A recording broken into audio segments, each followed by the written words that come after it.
Good evening. Welcome inside Labatt Memorial Park, London Majors baseball here on Majors TV. A rainy and dreary night at Labatt Park, but we are here for baseball and it is ready to go. Noah Smith and Dylan Baker here with you for another night of London Majors baseball, and the Majors continuing with their winning ways. Last night, Dylan picking up another win against the Welland Jackfish. They did, Noah. It was a phenomenal effort from Pedro de los Santos, who started the game on the mound for the Majors. He pitched a complete game shutout, struck out 9 batters along the way, and only allowed 2 hits. If it wasn't for Pedro's dominance, that could be a completely different ball game. The Majors improved in that game to 5-2 on the season. They will look to further that win total tonight. The London Majors will take on the Kitchener Panthers, who they beat here last week, and they'll look to try and continue at the top of the standings. The Kitchener Panthers, after that game here in London, have been off to a good start to the season. The Panthers that we've seen in years past are back. Absolutely they are, and there was some question with no imports being in the league this season. Would Kitchener be able to produce a team similar to that that they had in previous seasons? And it looks this year like they are here to stay at the top of this league once again. They are a good baseball team. They've got offense, and they're known for their pitching, and it's been apparent so far this season. They've had great arms all year long to this point. They will look to continue their winning streak because they've won, I believe, 3 in a row, Noah, since these two teams faced off, and the Majors will be looking to halt it and start a winning streak of their own. We'll get to the starting pitchers a little bit later because it's actually a local guy who's going to be throwing for Kitchener today on the mound. But let's take a look at the London Majors starting lineup in the ball game today because, Dylan, as you're going to point out here, awfully similar to what we saw last night against the Welland Jackfish. It sure is, Noah. Leading off, we've got the same top 5 actually. Chris McQueen leads off at second, Carlos Artiega at third, Cleveland Brownlee DHs, Byron Reichstein goes from right field to first base, and Hayden Jaco bats fifth. The top 5 is identical. No Julian Johnson today, and that is why there is a change in the lineup. Humberto Ruiz gets bumped up and plays left field batting 6th. Adam Filmon once again in the lineup in right field batting 7th. Austin Wilkie draws in for Johnson. He plays center field and bats 8th. And Keith Candell bats 9th at shortstop. This London Majors lineup, you look at it 1 through 6 there, and fantastic batting averages. One thing that we talked about before we came on the air today, Dylan, is that Cleveland Brownlee's average is lower than you'd like it to see, but really, if you've been anyone that's been watching Cleveland Brownlee over the years, this isn't out of the ordinary for the big dog to be struggling a little bit through the gates. Yeah, and Cleveland's a guy who does get off some slower starts to his season, and he has done that in the past. But the Majors hope this year is no different. About the halfway point in every season is where Cleveland really starts to click, and he begins a torrid pace the rest of the way. The Majors will be hoping for that, and maybe he can ignite it a little bit sooner in a condensed year, Noah, so we'll see if he's able to get off on the right foot tonight. And, of course, Cleveland Brownlee, a guy that here in his 12th season with the London Majors, you're not expecting him to hit 350, right? You're looking for a guy that can put a spark in the lineup, can hit a ball out into the river at any at-bat, and that's what you're really hoping. And he's done that so far this year. You know, he's hit the ball out of the park. His average just a little bit lower than I think him and Roop would like it to be. Well, I think he's running into a bit of bad luck as well. He's hitting the ball hard. No matter where he hits it, on the infield, on the ground, it's hit hard. It's line drives at people, and he's just getting under it. Once he gets that swing down, we're going to see the results that we saw from Cleveland Brownlee because he is still the Cleveland Brownlee of old. Maybe he's not going to hit 350 for you anymore, but he can still produce those power numbers, and he's still got a great swing. He's been hitting the ball hard all year long, just running into some bad luck here and there. The Kitchener Panthers are going to send out a lineup that is similar to what we saw last week. Of course, that was their first game of the season. Some guys that we saw last week here as Jet Jarvis will lead things off. Lucas DeLuca right behind him to start the order here for Kitchener tonight. Yeah, DeLuca was batting second in last week's lineup. Jarvis gets bumped from the 5-hole to the leadoff spot. Andy Leader goes from leadoff to third in the order. He'll be followed by Keegan Marsden. Nick Parsons, Riley Davenport is catching and batting 6th. Evan Sherman bats 7th. Stephen Whalen batting 8th. And Ethan Baptiste batting 9th. This Kitchener Panthers lineup, one thing that will strike you if you're looking at it there on your screen is the batting averages. A couple guys that are off to some struggling starts, specifically in the bottom half of that Kitchener Panthers order. They're going to look to see if they can boost that up again tonight against the London Majors pitcher who hasn't had a great start to the season, although be it in limited innings. Yeah, so for Kitchener, they don't have Liam Wilson in their lineup tonight. Wilson has been off to a phenomenal start this season, nor do they have Elliot Curtis, who hit a home run the other night against Welland. So they are missing 2 key bats in this lineup, and that's why maybe some of the bench players are drawing into it tonight, and that's where those averages are lower. If Wilson and Curtis were in the lineup today, we'd be saying something completely different about the way that this Kitchener Panthers lineup is drawn up. I think they still have powerful bats in that lineup. They can put things together, put big innings together, and I would not count them out. 2 lively arms will be going on to the bump today to face off in this this Saturday night contest here at Labatt Park. For the London Majors, they're going to be sending out the young, lively arm of Dylan Brooks, and they'll see if he can corral him. Here's a look at his numbers in 2018, Dylan, with London. Yeah, so Brooks was with the Majors in 2018. He went 4-2 with a 3.32 ERA, a 10.59 K per nine, and a 3.12 walks per nine. Brooks got off to a bit of a tough start to his season in Hamilton on Tuesday night, only throwing 2/3 of an inning, walked 4 batters, struck out 1, allowed quite a few runs as well. Only 2 of them were earned, however. And then on the other side, we've got Mike Mommersteeg, who is a local guy, 0-2 with a 6.62 ERA, 10.38 K per nine, 4.15 walks per nine in 2018. That was with the Moose Jaw Miller Express. So 2 guys we don't have stats for very recently, but they'll be looking to make an impact on the mound for their respective squads tonight. Mike Mommersteeg, you mentioned a local guy coming out of St. Thomas, pitching at Valparaiso University, and he'll get the ball for Kitchener on the mound tonight. Dylan will now send it down to field level as it looks like we're ready to go for national anthems, and then first pitch shortly after.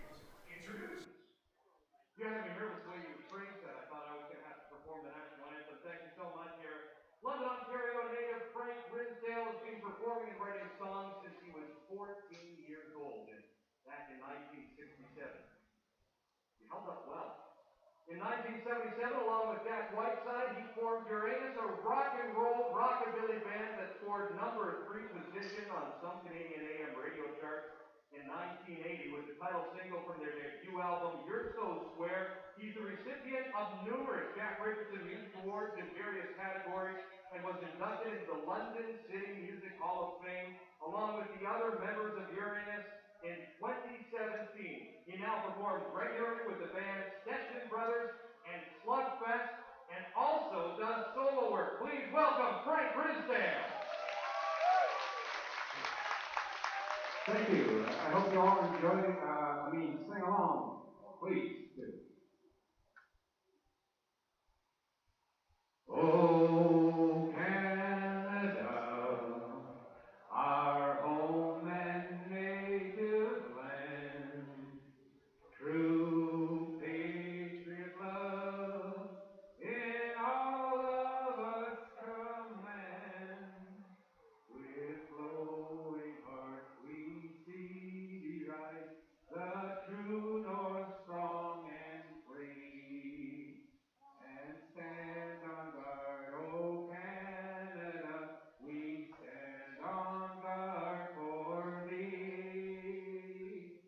O Canada, glorious and free, we stand on guard, we stand on guard for thee. O Canada, we stand on guard for thee.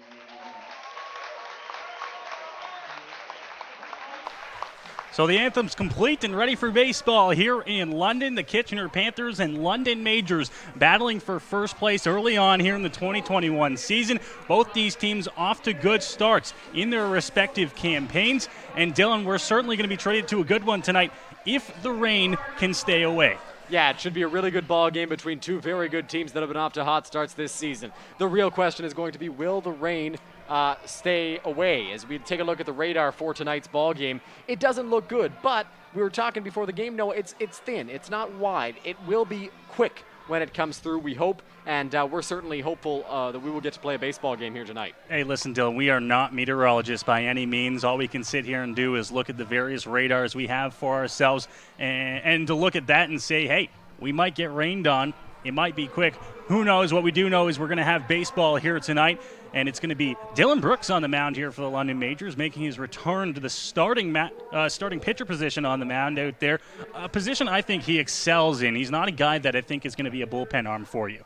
Yeah, Brooks has spent a lot of time in the starting rotation in the past, so the Majors are going to hope that he can have success here today against these Kitchener Panthers in his second outing of the season. Maybe that first relief outing was just one to get his feet wet again in the IBL. It's been a long time since he's been in the league, so the Majors are hopeful that he will be able to be an impact arm for them throughout this season, and he's going to provide a good presence on the mound, keep the runs down. He had a tough outing against Hamilton. Gonna look for a rebound here against Kitchener. One thing we pointed out in the starting lineups for the London Majors tonight, and one thing you at home are going to want to keep your eye on, is the move of Byron Reichstein from right field into first base. We'll see how he does over at the corner and see how he can handle the London Majors infield. He's been there before, Dylan, but I think it's been a while, if I'm not mistaken. So we'll see how Reichstein does playing first base today. Yes, he has played first base before. It's not like he's inexperienced there, but for the most part, it's as a defensive replacement when there's a pinch runner that comes on for one of the bigger bats at first base. He hasn't played a full game at first base in a very long time. One thing I'd like to add on Dylan Brooks, today is expected to be a bullpen game for the Majors. Brooks is likely to go 3 innings max. That would be an ideal scenario for the Majors. Brooks ready to go here against Jarvis to start the ball game. First pitch up high for a ball at 7:36. Brooks working quickly here to start this ball game, as 1-0 is going to miss way high and outside, slipping on that one. Something we might have to keep an eye on if the rain continues to fall here throughout the ball game. I was just going to mention the same thing there, Noah. If the rain persists as we go on tonight, we could see a few more balls slip out of pitchers' hands as the game progresses. 2-0 here as Brooks comes to Jarvis. This one up high as well. Quickly behind 3-0 to the leadoff man. Brooks not quite finishing his pitches. He's been missing high quite a bit so far in the first 3 pitches to Jet Jarvis. Jarvis has a lot of speed, so I'm not sure he's the right guy to pitch carefully to. 3-0. Upstairs again, missing up in the zone, and Jet Jarvis will be on to lead off the ball game here for the Panthers. Jarvis has been off to a great start to his season, hitting over 350 for Kitchener. Gets bumped up into the leadoff spot here for today's game, and he's the guy that you want to set the tone. He gets on base a lot. He's got 5 walks to just 3 strikeouts. He's got plenty of speed, so a good guy to have in that leadoff spot, and the Panthers are lucky to have him on first base here. Chance to start something early. Lucas DeLuca now for Kitchener, the man on. This one in the dirt, blocked up by Jaco, who loses it in the feet of the home plate umpire, but able to keep Jet Jarvis over there at first base. I talked about Jet Jarvis' start. Sorry to interrupt you, Noah, but DeLuca has been off to a very good start to his season as well, hitting over 400 for the Panthers. And now Roop Chanderdad out to check on Hayden Jaco, who took that one, looked like off the leg. Or he's shaking his hand, Dylan. Never want to have that bare hand in a spot where the ball can hit you. And it looks like that may have been what happened to Jaco there. Jarvis with the lead over at first base here, and DeLuca ahead in the count already 1-0. Brooks comes to the plate. There's a strike, his first one of the ball game. It's 1-1. Yeah, one thing we're going to look for with Dylan Brooks today, he had 4 walks to just 1 strikeout against Hamilton. Is he able to limit the walks, pitch more in the strike zone? Because he's got great stuff. He just needs to come after guys. Runner goes. Pitch going to go all the way to the backstop. Jaco will have to sprint back and get it, but Jarvis going to hold at 2. And now the Panthers in business with a runner in scoring position here. And that's what the speed of Jet Jarvis can do. He gets into scoring position with the 2, 3, 4 hitters coming up. Now the double play is avoided. Dylan Brooks, as you can see on your screen there, is really trying to dig into that mound. It's probably not in great shape after a day of rain today. Yes, the tarps are on it, but we saw them putting a lot of work on that mound pregame, and we'll look to see if Brooks continues to adjust things to make himself feel comfortable. 2-1's the count here as Brooks stares in, grabs his sign, and misses up and away once again. The release point possibly off here, as that seems to be the only place he's been missing. Just the second batter of the ball game, 3-1 now.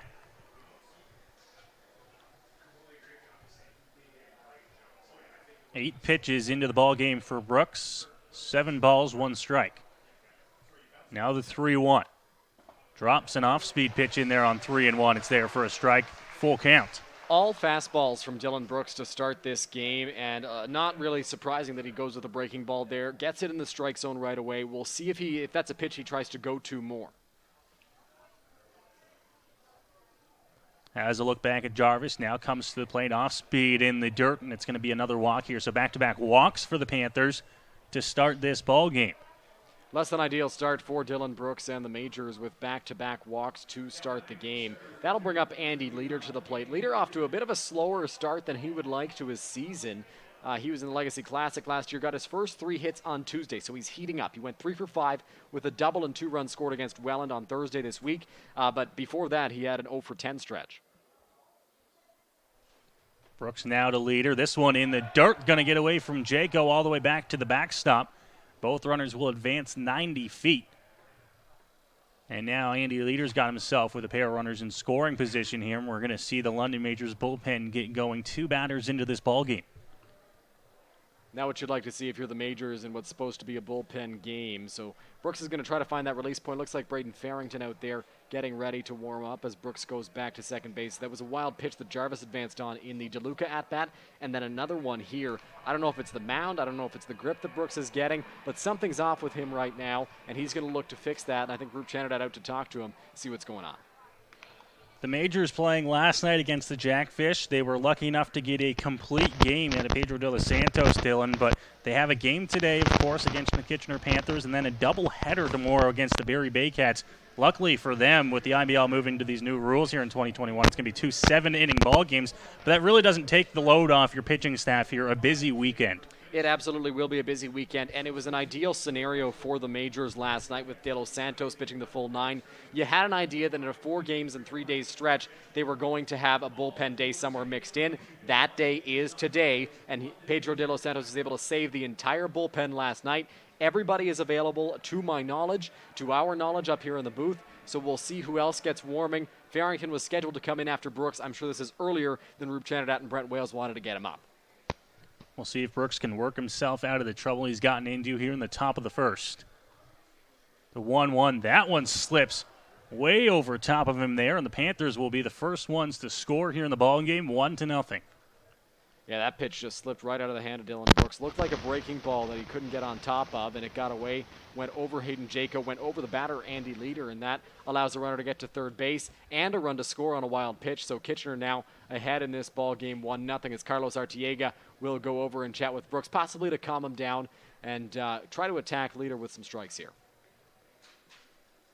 2-0 the count here on Andy Leader, the 3-hitter center fielder in the game today for Kitchener.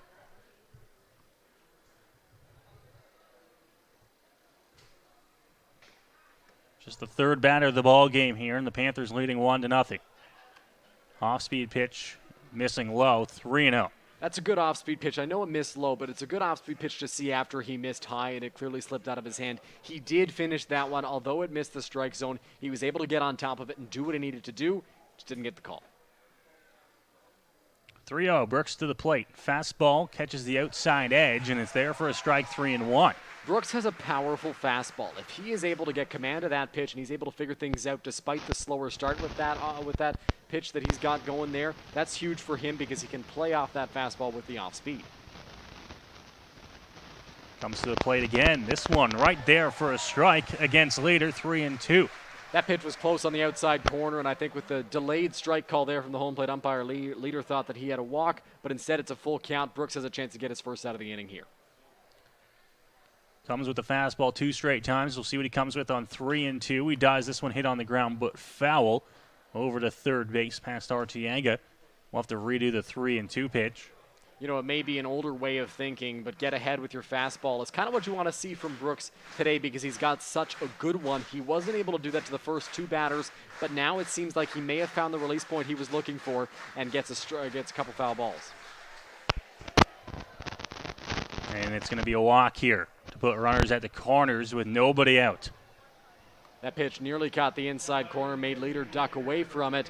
Almost got the inside, but not quite. So that allows Leader to get to first base. Now runners at the corners. You got the opportunity for a double play here with Marsden coming up.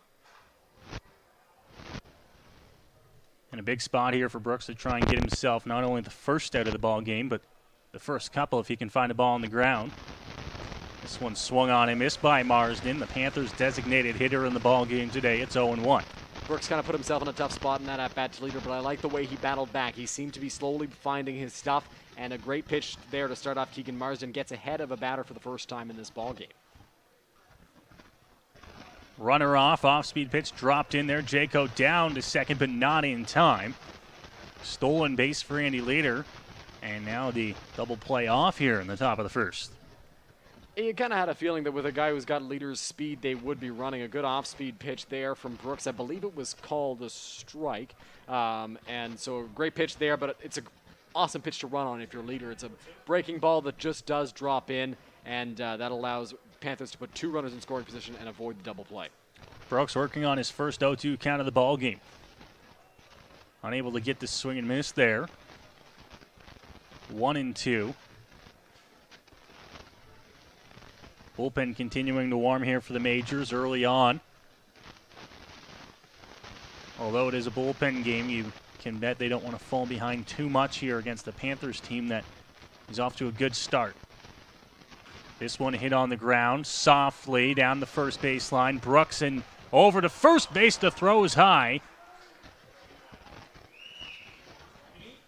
And it looks like a little bit of miscommunication on the field there, Dylan. Yeah, it looked like Brooks wasn't too sure where he was going to have to go with the ball, and now he's talking to the umpire. I'm not too sure what the umpire is talking to him about there, but I think he was looking at Hayden Jaco, waiting for somebody to tell him where to go with the ball, because the runner from third, Lucas DeLuca, did break for the plate. He saw it was hit softly. Brooks and Reichstein kind of converged on that ball. It'll be ruled an error on Brooks for the throw to first base that McQueen had to leap up and couldn't pull down, but a strange play there, and that allows the Panthers to get ahead 2-0. Nick Parsons now at the plate here for Kitchener.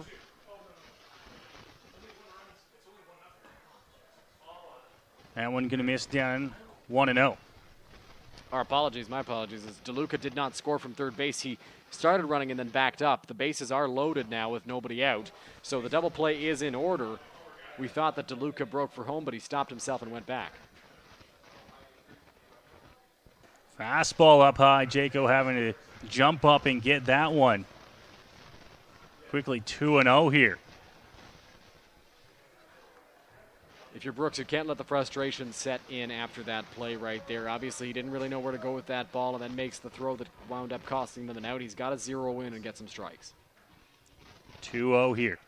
This one in the dirt, and a good block by Jaco is going to keep the runner at third base, but it moves the count to 3-0.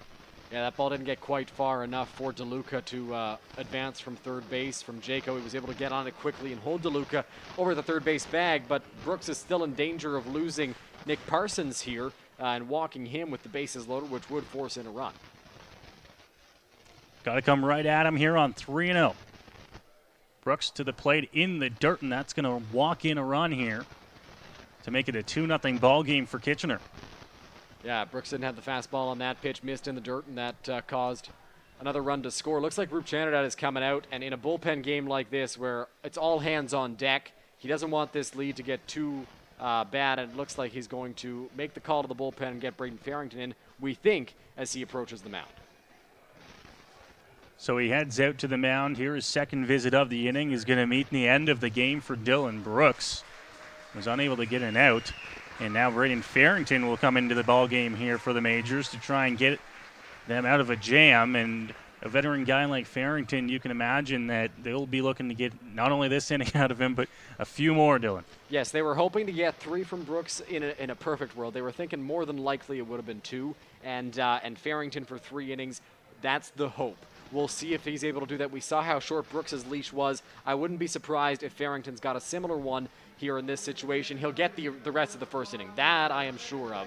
He will get the rest of this first inning to try and work out of this jam, minimize the damage. But with nobody out in the first inning, you want to try and get outs. No matter how many more runs score, you just want to get out of this and let the bats go to work, because the Majors do have a strong offense. But they're going to hope if Farrington is on his game, they will be able to get 3 innings out of him today, and that way they can move to somebody else who can maybe give you multiple innings out of the bullpen as well. Panthers with the bases loaded here on the top of the first inning, and for just joining us, they have no hits so far. Using some walks and an error by the Majors here on the top of the first, they have a 2-0 lead. And the Majors going to the bullpen in Braden Farrington.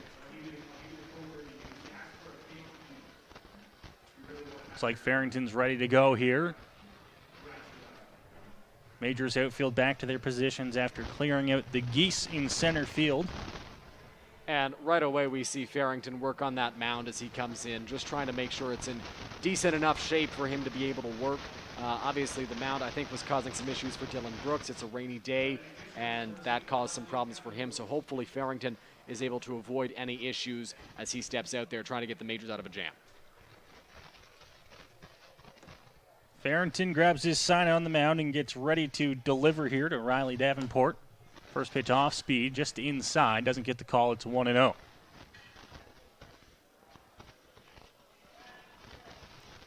Looking to try and find a ball in the outfield and score a couple runs here is Davenport. Farrington just looking to get outs. This one popped up.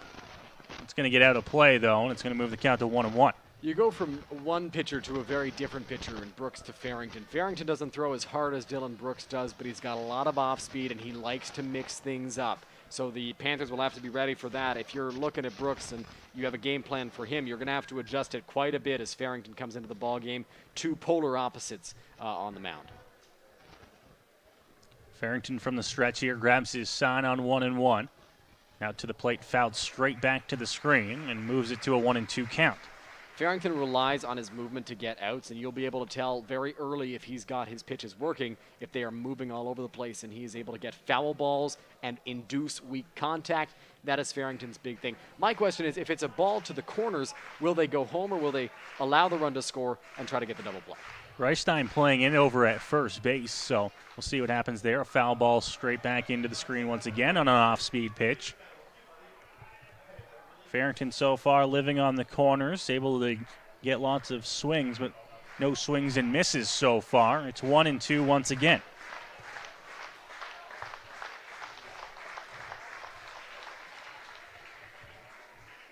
Majors looking for a big out here. The 1-2 from Farrington off speed, hit up in the air. Foul territory. Jaco will give it a look, but it's going to go 2 rows deep into the seats and out of play. Good battle here between Riley Davenport and Braden Farrington as Farrington looks to get a crucial first out of this first inning, and Davenport is not allowing that to come very easily. I'm interested to see what Farrington comes with here on 1-2 once again.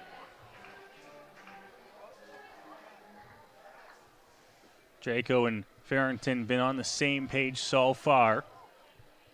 Gone to the off speed a few times, and now Farrington will grab his sign on 1-2. To the plate, this one hit on the ground over to third. Arteaga steps on the bag to 2 in time, over to 1.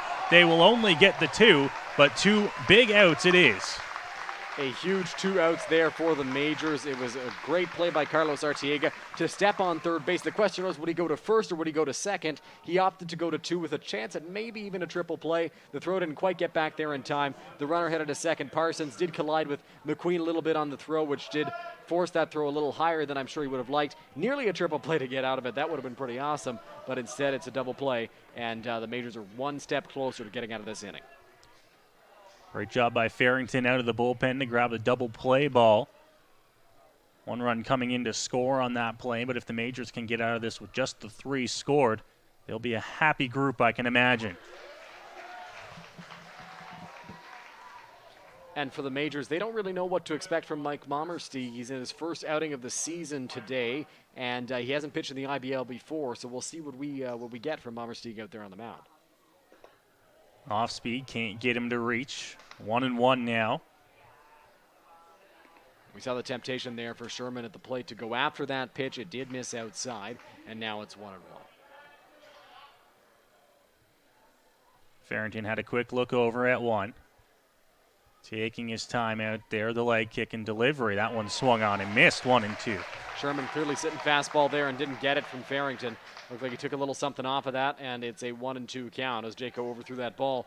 Luckily, Chris McQueen is right there to pick it up and throw it back to Farrington. Looks like it's in all right shape despite rolling on the wet grass.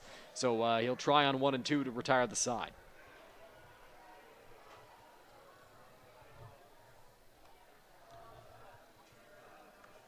One and 2 count here as Farrington grabs his sign from Jaco. Runners off. The off-speed pitch hit in the air into left field. Rounding and going to third. Coming up, throwing into third base. Got him!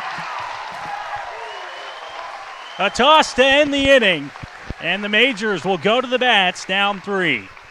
Boy, I am baffled by that decision to run to third base by Riley Davenport. A hard hit single there. The ball hung up for Sherman, and the stop sign was up from manager and third base coach Don Menard. Davenport, who was running on the pitch, felt he had a shot to go from first to third on that play. Really, he did not. It was into left field. Humberto Ruiz made a good throw. Carlos Artiega was right there to scoop that ball, made a great tag as he picked it and got the tag down. I don't know if Davenport didn't see the stop sign that Menard put up for him, but Menard had the stop sign up. He ignored it, came to third, and it results in an out.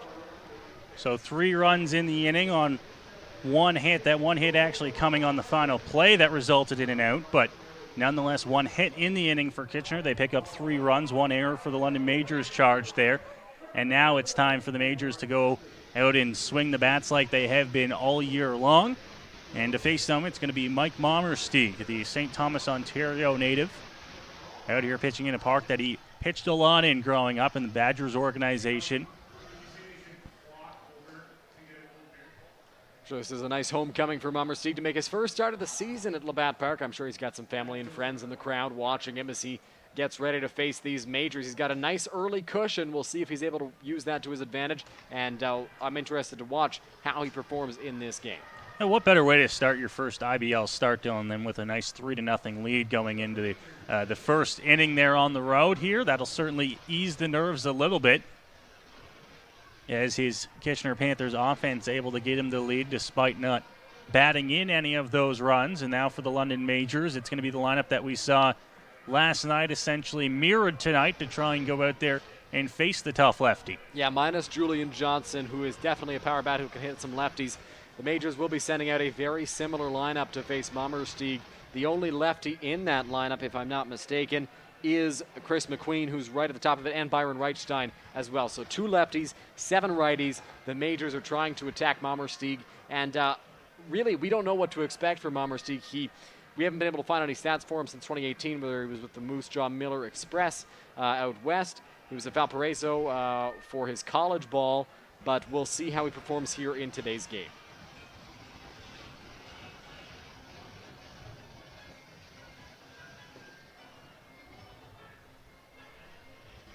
Rain was falling for a bit to start the ball game. Looks like it's eased off, at least for now, here at Labatt Park. The field in a wet condition.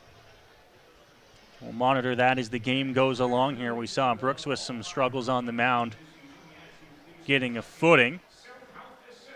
Something we'll be watching with the pitchers going forward. Yeah, we'll see if that impacts Mommersteeg at all. Another thing that could impact the Majors' ability to generate some offense against him is his funky arm slot. He's got a different arm angle than most pitchers. He comes from a little bit lower, and we'll see how that plays into his ability to face these Majors tonight. Another thing we didn't mention off the top, there are a lot of geese out in center field, and it seems some of them have flown away now, but they've been here since we've been at the ballpark. At about 4:30, they're just having a great time out in center field with no plans of leaving anytime soon. They tell you when the gates open, Dylan, but when you can fly over the fence, that doesn't mean anything to you. Yeah, you can come in whenever you want. So Chris McQueen, one of the 2 lefties in the lineup here for London, will step in to lead things off here against Mike Mommersteeg. McQueen taking his time to dig into that soft dirt in the home plate area, into that crouched position, and ready to go here. Mommersteeg's first pitch inside, that's going to drill him. And McQueen down, might have got that in a spot that he didn't want to. Looked like it hit his lead arm, but we'll wait and see. Yeah, it looked like it was either the arm or the hip for McQueen, and now he's down. They're calling the trainer out. Mommersteeg didn't go from, I think he switches his arm angle based on the batter, I guess, based on the pitch, because he came from a more over-the-top angle there than he was showing in his warm-up pitches, and that one just got in and drilled Chris McQueen. There was no chance that was going to be a strike. Didn't even sniff the strike zone. It just ran out on McQueen and got him. We'll see where that hit him. He's being checked on right now. Obviously, he's a warrior. He'll want to stay in this game. Looked like it got him in the side near the rib cage, hip area, potentially with that arm, but we'll watch to find out. Obviously, they're checking on him now, and they hope he's going to be able to stay in the game as they're checking out his elbow at the moment. McQueen going to head down to first base after taking that one off the lead arm. And if there's a good sign for the Majors out of all that, they have the leadoff man on here in the bottom of the first inning. And, hey, getting hit in the arm doesn't affect McQueen's speed. It does not, no. Chris McQueen definitely a very fast runner over there at first base. We'll see if he's on the move. Maybe a little hesitant to dive head first with that elbow injury, but you can always slide feet first and be all right. We'll see if he's on the move with Carlos here, potentially a hit-and-run situation. Carlos had a phenomenal game yesterday. Jackson and I talked a little bit about how he has great numbers against Rich Corrente, who was on the mound for the Jackfish. He went 3 for 4, a double, and an RBI. We'll see how he fares against another lefty in Mommersteig here. McQueen gets his lead over at first base near the cut of the grass.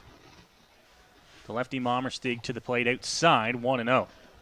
Again, that arm angle has changed. It was a little bit lower in his warm-ups, and now he's throwing it over the top to McQueen and again to Arteaga. I think that change is something that benefits him because as a hitter, you have no idea where it's going to come from. Fastball doesn't get the call, 2-0 now, and something that you'll see here from Mommersteig is he'll switch up that arm angle like we've mentioned. Depending on the pitch, depending on the situation, you can throw a fastball, but if you throw it from 2 different spots, it's like 2 different pitches. The 2-0 here, Mommersteig to the plate. That one called a strike, catches the upper portion of the zone, 2-1. Looked like it did miss a little bit high, but Mommersteig gets the benefit of the doubt and the call there to Carlos Arteaga. Now on 2-1. Now that he's shown you he's in the strike zone, he can find that he's thrown a strike. Maybe the majors look to employ a hit and run or a sac bunt here. This one inside corner, called a strike, 2-2 here against Arteaga. A good pitch there from Mommersteig, getting it right over the plate, and no doubt about that one. It was definitely a called strike to Carlos. 2-2. Maybe McQueen's on the move here, but I doubt it. Has a look. McQueen's off. Arteaga swung on and missed. Throw down not in time to get McQueen, who swipes second and puts himself into scoring position. Did I say I doubted it? No, I meant to say I didn't doubt it. Chris McQueen on the move there on the 2-2 pitch, and definitely hit and run as Carlos chased out of the zone. And Carlos not necessarily a guy who often will go out of the zone for that pitch. Maybe a hit and run there on the 2-2 count, and McQueen is able to move up to second base with the stolen base. And now with McQueen's speed, a base hit can score him here, and it's going to be Cleveland Brownlee to the plate.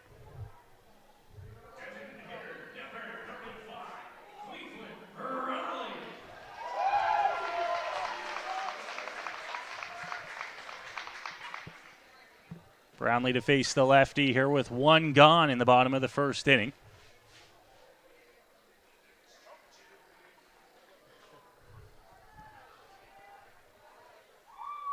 Mommersteig checks, now comes to the plate, going to miss outside, 1-0.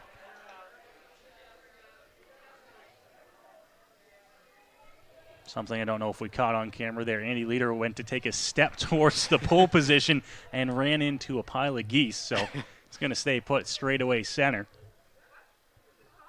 1-0 from Mommersteig. Inside, gets off the glove and away, and McQueen advancing. Now McQueen going to round hard, but possibly looking to just try and force something there as he's 90 feet away.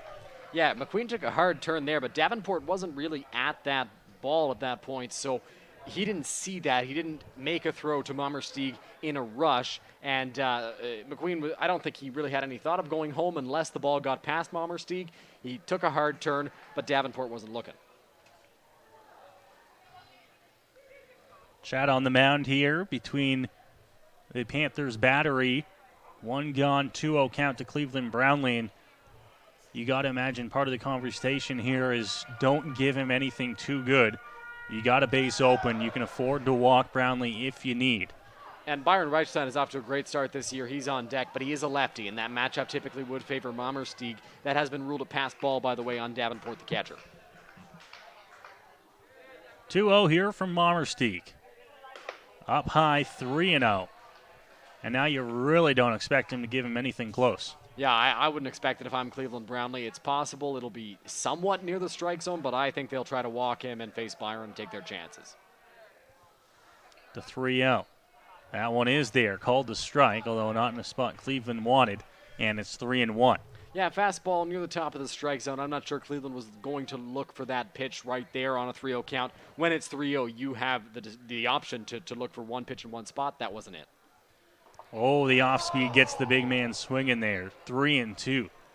He was not sitting off speed on that pitch there. Was looking for back-to-back fastballs. Mommersteig didn't give it to him, and we'll see how Cleveland adjusts on a 3-2 count. Definitely a much better count for Mommersteig out there on the mound than it is for Brownlee at the plate, having worked back to a 3-2 count.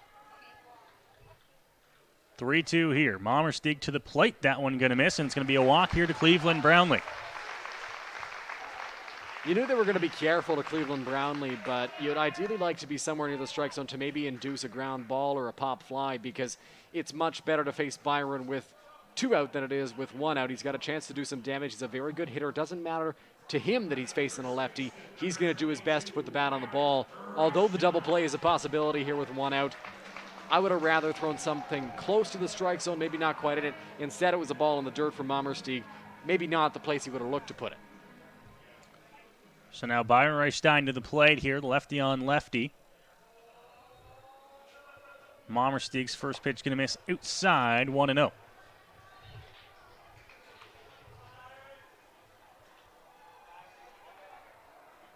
Brownlee stands on first. McQueen, the leadoff man, over at third. 1 gone here in the bottom of the first inning. Mommersteig to the dish. Going to miss, 2-0 now. If you're Mommersteig, you got to come right after Byron. Maybe switch up that arm angle, go a little sidearm in the lefty-lefty matchup. Do something to change the way he's been going, because he needs to come right after him here. You don't want the bases to be loaded for Hayden Jaco, who's had a bunch of multi-hit games and is constantly hitting the ball hard. 2-0. That one missing inside. 3-0 here to Byron. Yeah, a couple inches inside there on Byron Reichstein. 3-0 count. This definitely favors him. He's got to be safe and cautious to make sure that pitch is in the spot he's looking for, and he doesn't get too excited and force an out. Mommersteig's 3-0, catches the zone now, 3-1. Reichstein was taking all the way on that one. Yeah, and you'll see different approaches from hitters in a 3-0 count. Some of them look for one pitch in one spot, and if it's not there, they won't swing. Looked like Byron was just taking all the way on that one. To the plate, big swing and miss there.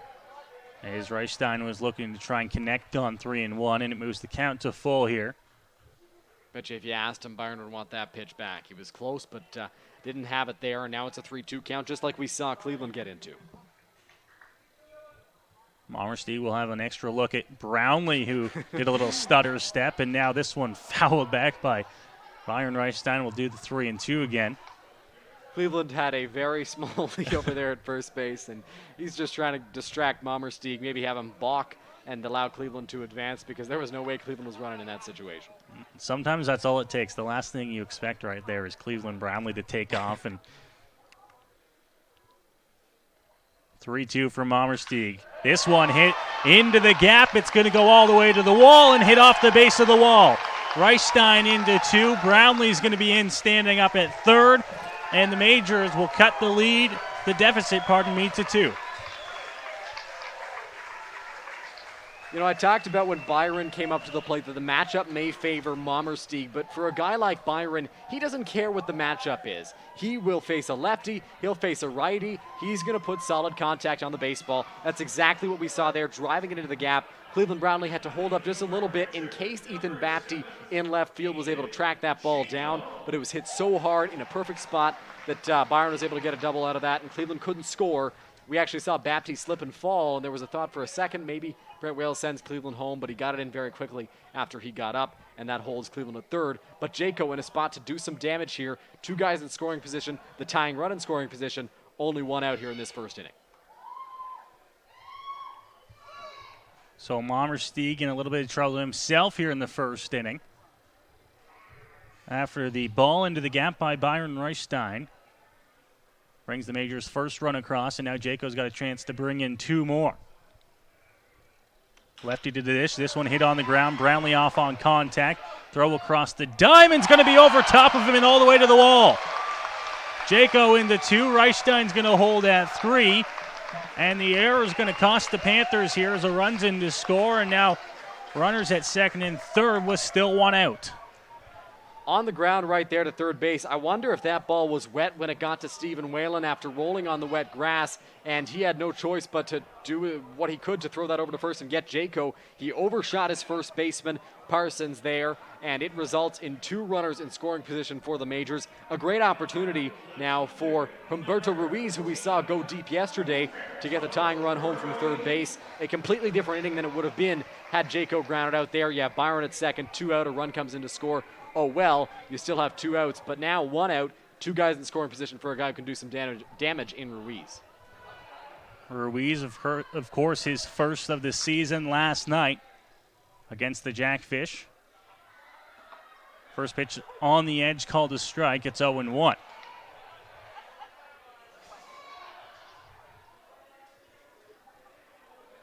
Jaco at 2, Reichstein at 3. Ruiz at the dish here. 1 gone in the bottom of the first inning. The look back from Mommersteig, now to the plate. Ruiz going to slap that one over to first. Bobbled slightly, but taking it himself and getting the out. Second out of the inning, but the run in to score, and it's a tie ball game. Boy, that error changes everything, because if that error is not made, if the play is made by Whalen and Parsons over there at first base, that's the end of the inning. And a run doesn't score, it's still a Kitchener Panthers lead, but that error costs the Panthers, and that allows Byron Reichstein to score from third base. Jaco moves up to third, and I'm sure that's not maybe what Ruiz was hoping for in that situation, but he still gets a run home, and all of a sudden it's a tied game. So back to where we started at the beginning of this ball game, a tie game, as it's now 3-3. That one there for a strike, 0-1. Adam Philmon steps up to the plate. Had a big at-bat late in the game yesterday where he came up in a spot where the Majors were up 3, 2 guys in scoring position, was able to cash them both with a single up the middle, put the Majors up 5-0, and they would win by that score. Now he comes from the side, and he doesn't get the call from the umpire, and it's 1-1. That's, I think, the first time we've seen Mommersteig go down a little lower from the sidearm slot to go to Philmon there, and didn't quite work out as he missed the plate. Counts even at 1. Pitch inside, doesn't quite get away from him there. Jaco back to third. 2-1 here. Big run standing out there 90 feet away. Here's the Majors would love after that tough top of the first inning to actually come away with the lead here after 1. They're a base hit away from doing that. The 2-1. This one hit on the ground up the middle, shortstop. Strong throw across the diamond is in time to get him. And that'll do it for the first inning of play. Panthers score 3 in the top half. Majors counter with 3 of their own in the bottom of the first inning. And we'll go to the second, tied at 3 here. London Majors Baseball on Majors TV.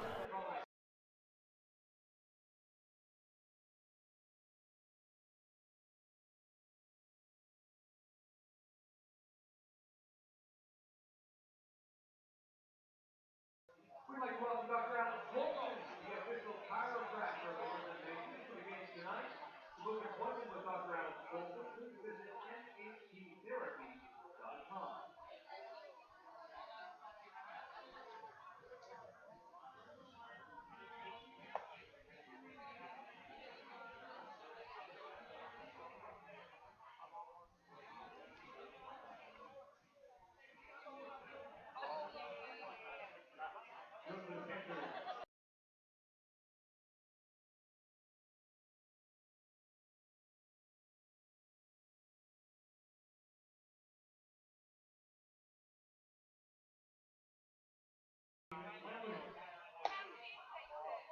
The Jackfish lead the Toronto Maple Leafs by a score of 5-2.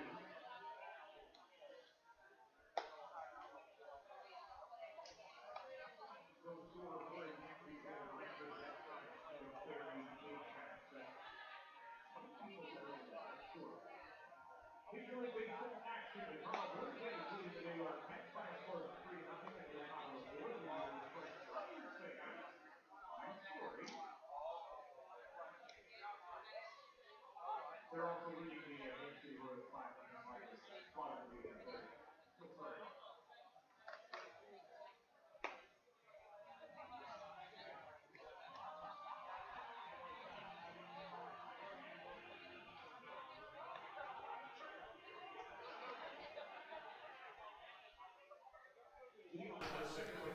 Welcome back here to Labatt Memorial Park, London Majors Baseball on Majors TV. Here's a look at the out-of-town scoreboard. One other game in the IBL today. There were supposed to be 2. One of them rained out, but the one that did go, Toronto in Welland. It was Welland with 4 runs in the bottom of the 8th inning to win that ball game 5-2. And, of course, the Blue Jays in New York to take on the Mets. 3-0, Jays leading.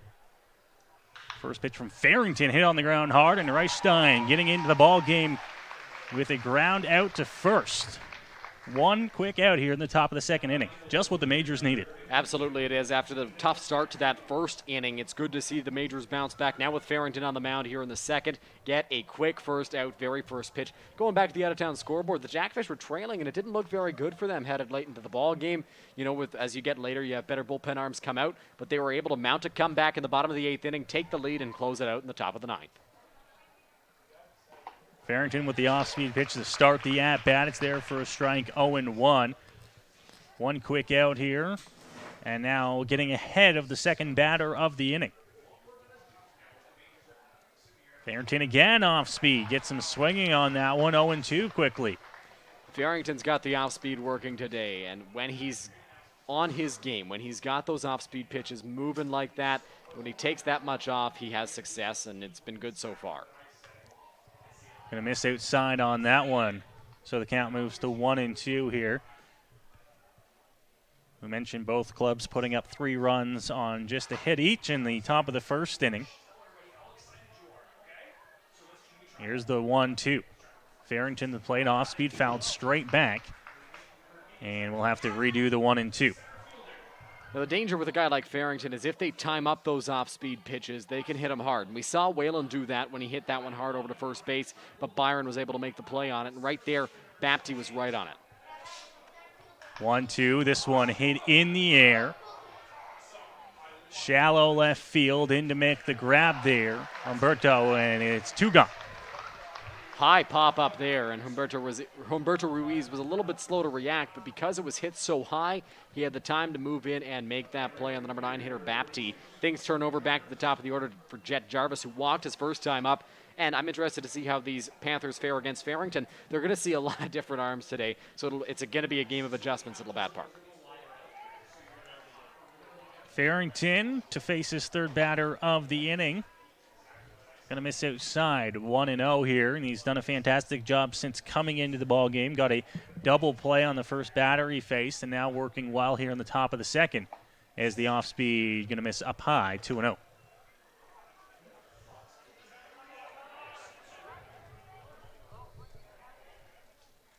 Working quickly here, the Majors right-hander. This one fouled back to the screen. 2 balls and a strike here.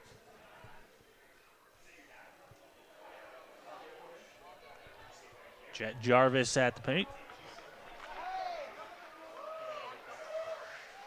Farrington's 2-1. This one going to be hit into left field as Ruiz will have to come over and get it. It's going to be a 2-out base knock here for the Panthers. Yeah, that's the top of this Panthers order can do to you. Jet Jarvis just slaps a ball into left field, and it's going to be a base hit. So Jarvis is now aboard over at first base. We'll see what DeLuca can do. He also walked in his first at-bat. Farrington doesn't walk a lot of guys, but he does give up a lot of contact, so we'll see if the Majors defense is on their toes and ready to go here. Farrington back to working here with a runner on. 2 outs here in the top of the second inning. This one inside edge called the strike, 0-1.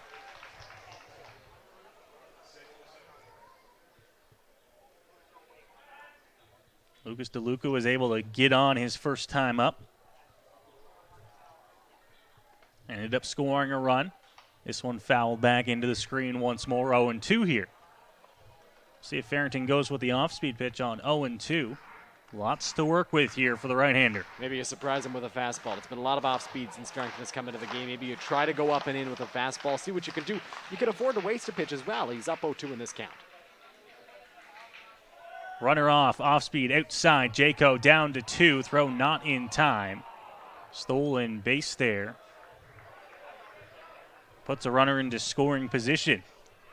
That pitch was just off the plate there from Farrington, and Jaco with a very strong throw to second, but it was a little bit to the left of second base. Keith Candell got over there quickly, but couldn't quite make the tag in time. If he had moved that throw maybe a half a foot to the right, they have a shot at getting it. Jarvis with a fantastic jump as well. 1-2, this one popped up. Back at shortstop, Candell there to make the grab, and that'll do it for the second inning.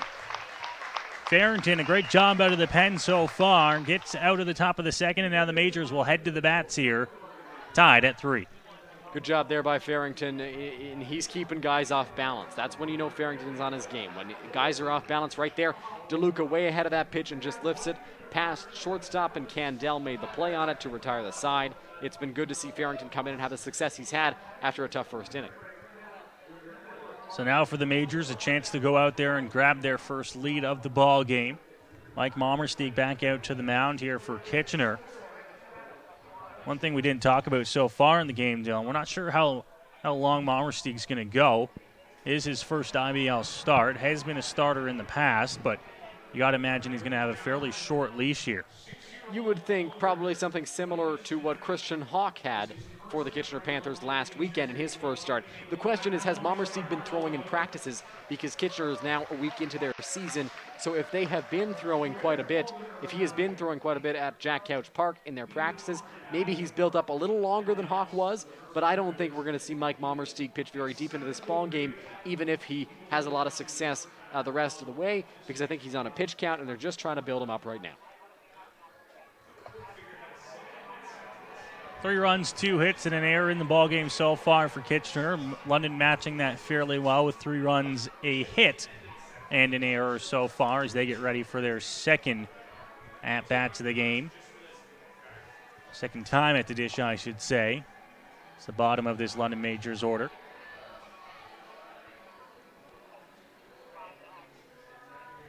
Majors are going to send up Wilkie Candell and then Chris McQueen.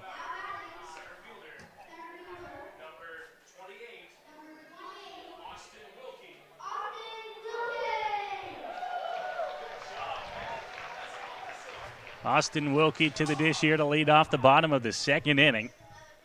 And he'll have to do his best to try and get on and start things for the Majors. Wilkie this season 4 for 16, hitting .250 through 4 games. Squares around a bunt and gets one down, but it's going to roll and go foul off on the third base side. Interesting strategy for Wilkie to try and lead off the bottom of the second inning. Well, the third baseman, Stephen Whalen, was playing back. I don't think anybody really expected Wilkie to bunt there. I don't think he's had a bunt single so far this season. It kind of caught everybody off guard, including myself here in the booth. But it just did roll foul, and that results in a foul ball as the Geese have shifted over to left field. Some of them left, but we saw about half of them fly out last inning in the top half of the second, but still half of them hanging out there and left. Mommersteeg to the plate. That one going to be fouled off and out of play over top of the first base side. And I'm going to be honest with you, Dylan. I don't know if I could stand out there in left field with the Geese surrounding me. Is that not intimidating a little bit? I think it is. Geese can be very intimidating, and I'd be scared of running back on a fly ball. Luckily, Leader didn't have to do it in center. We'll see what happens in this inning. Mommersteeg to the plate. Bounces that one. 56-foot breaking ball. 1-2. Wilkie went 0 for 4 on Tuesday in Hamilton. He was the 3rd overall pick in the Guelph dispersal draft. The Majors took him with their first pick. Obviously, Guelph, the Royals, are not playing this season. Wilkie was taken 3rd. 1-2. That one hit over to the screen. Headed right towards the fans and into the screen that is installed a few years back here at Labatt Park. Just to the inside of the dugouts here. Mommersteeg will have to redo his 1-2 pitch here. To the leadoff man in the inning, Austin Wilkie. Outside, now 2-2. Good patience here from Wilkie. Was down 0-2 in this count after a foul bunt and then a foul ball. He gets ball 1 and then fouls a tough pitch off. Takes that one away, so he's in a much better spot than he was at 0-2, although he does still have 2 strikes on him.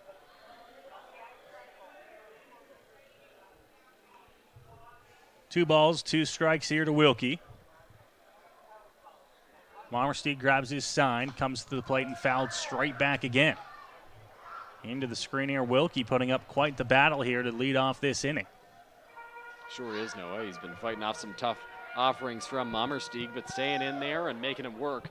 And that's what you want to do when you don't know how long a guy's going to be able to go. Drive his pitch count up. We'll see when Mommersteeg's leash ends. The 2-2, he comes from the side this time, and it's going to miss outside. 3-2. I'm curious, Noah. I don't understand.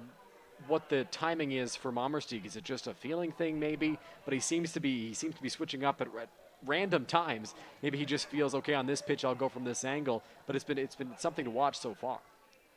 The 3-2, that one gets behind Wilkie, and he's going to find himself down to first base with a leadoff walk here in the bottom of the second inning.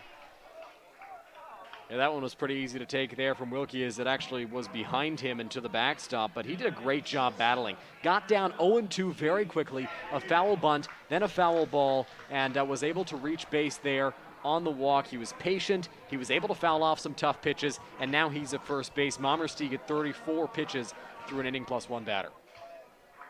Keith Candell now the bottom of the majors order here with a man on, looking to try and turn things over for London here in the bottom of the second inning, with Wilkie on with the leadoff walk. First pitch bouncing in the dirt there. It's 1-0.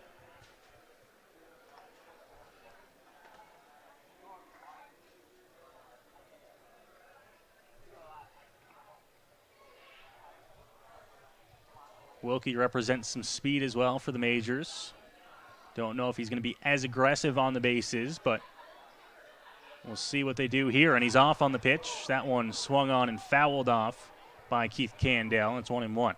You know, a lot of the times we'll see majors batters run and the guys swing at the plate. The majors love to employ the hit and run, and right there we saw another example of it. Candell couldn't put that one in play, fouled it straight off the mask of Davenport behind the plate.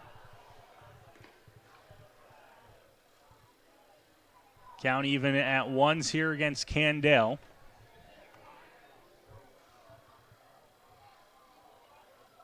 Majors looking to try and stay aggressive on the bases as they have throughout the first couple weeks of the season. One of their best assets to start the year. Wilkie with a big lead over at one. The pitch, this one hit, it's going to go into right field and get down in front of the right fielder. Keith Candell on with a base hit, and now the majors are moving with nobody out. Good swing put on that ball by Keith Candell and a line drive into right field. Jet Jarvis charged in very quickly, so Austin Wilkie over at first base had to watch to make sure that ball wasn't caught. He didn't want to get caught trying to go first to third and then be in a tough spot as Jarvis could fire it over to first base and double him off. Did a good job there. Only advances one base, but now there are two guys on with nobody out for the top of the order. Chris McQueen gets his second plate appearance. Of course, he was hit on the first pitch of the ballgame from Michael Mommersteeg. So Chris McQueen digging in here with a pair of runners on. Panthers going over some defense and trying to get all their ducks in a row if McQueen is to lay down a bunt here. He does square around and gets this one down, but foul on the third base side. You know, a pure sacrifice situation here for Chris McQueen, and it's a guy who can bunt very well. He got that one. That one was fouled off, I should say. But you would expect, if you're the Kitchener Panthers, that he is going to bunt here. Whalen might play a little bit in, but I would expect him to go straight back to the base the moment he makes contact. It's just as a little bit of a decoy perhaps on McQueen. Mommersteeg has to go and field that left side of the infield because Whalen is going to go to third in case they've got a play on Wilkie. No secret that McQueen is going to be looking to bunt here. Infield playing in. Parsons about 4 feet in front of the cut of the grass there. This one pulled back, and now thinking about it, but back to second base is Wilkie. Interesting, Dylan. We talk about the positioning here of the Panthers infield, and Whalen, who is playing in, but not as in as you would think he would be. McQueen is a type of guy that is going to be bunting to the third base side almost every time here, especially in this situation. Yeah, you would think so. And Whalen is 100% going back to third base. There is no way that shortstop Evan Sherman, who is protecting the runner Wilkie, is going to get over there in time. Mommersteeg on 1-1. This one called a strike on the edge there. McQueen pulled back thinking it was outside. And now it's 1-2, and McQueen's got to swing away here. And McQueen didn't like that pitch to bunt on. Now puts him in a tougher spot, 1-2. He's wasted some strikes trying to lay that bunt down. He's got to swing away, although I wouldn't put it past the majors bunting with 2 strikes for the guy who can bunt like Chris McQueen can. We'll see what happens here, but he's got to protect the plate and hopefully move the runners up any way he can. Mommersteeg checks on Wilkie at second. A couple looks, and now will spin and fire this one off the back of Wilkie, and he'll be back in safely. You know, I'm not sure if Wilkie is able to pick up on that, but Andy Leader in center field was the first one to break towards second base. There was a play on there. I'm not sure how Leader was able to tell. Maybe there was a sign that we couldn't see from our angle on Davenport, but if Wilkie is able to pick that up, he can watch for that as Leader started breaking towards the base to cover for a potential overthrow, and that throw just hit Wilkie in the back. 1-2 once again now to the plate. McQueen's going to hit this one, and it's over top of his head. He overran it in center, and it's going to go within 20 feet of the wall. Wilkie in to score, and that's all the Majors will do as McQueen into second base with a double. I'm not sure if that ball got on Andy Leader too quickly or more quickly than he expected, but that was not exactly perfectly played from Leader, a guy that we've seen patrol center field better than a lot of guys in the league.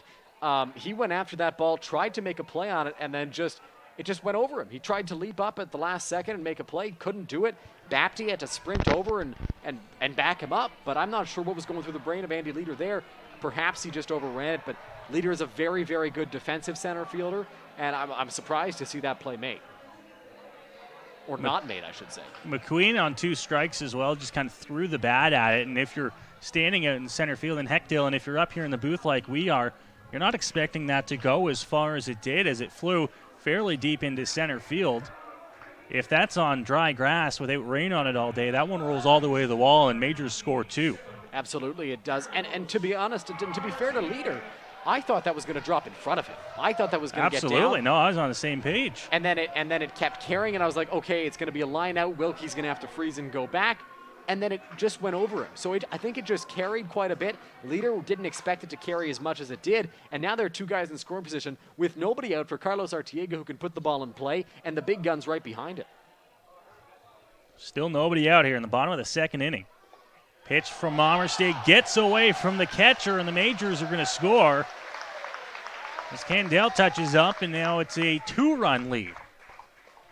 We'll see how that is scored. Could be a pass ball, could be a wild pitch, but the Majors able to benefit from another run here as they now are up 5-3, and that's fantastic for them.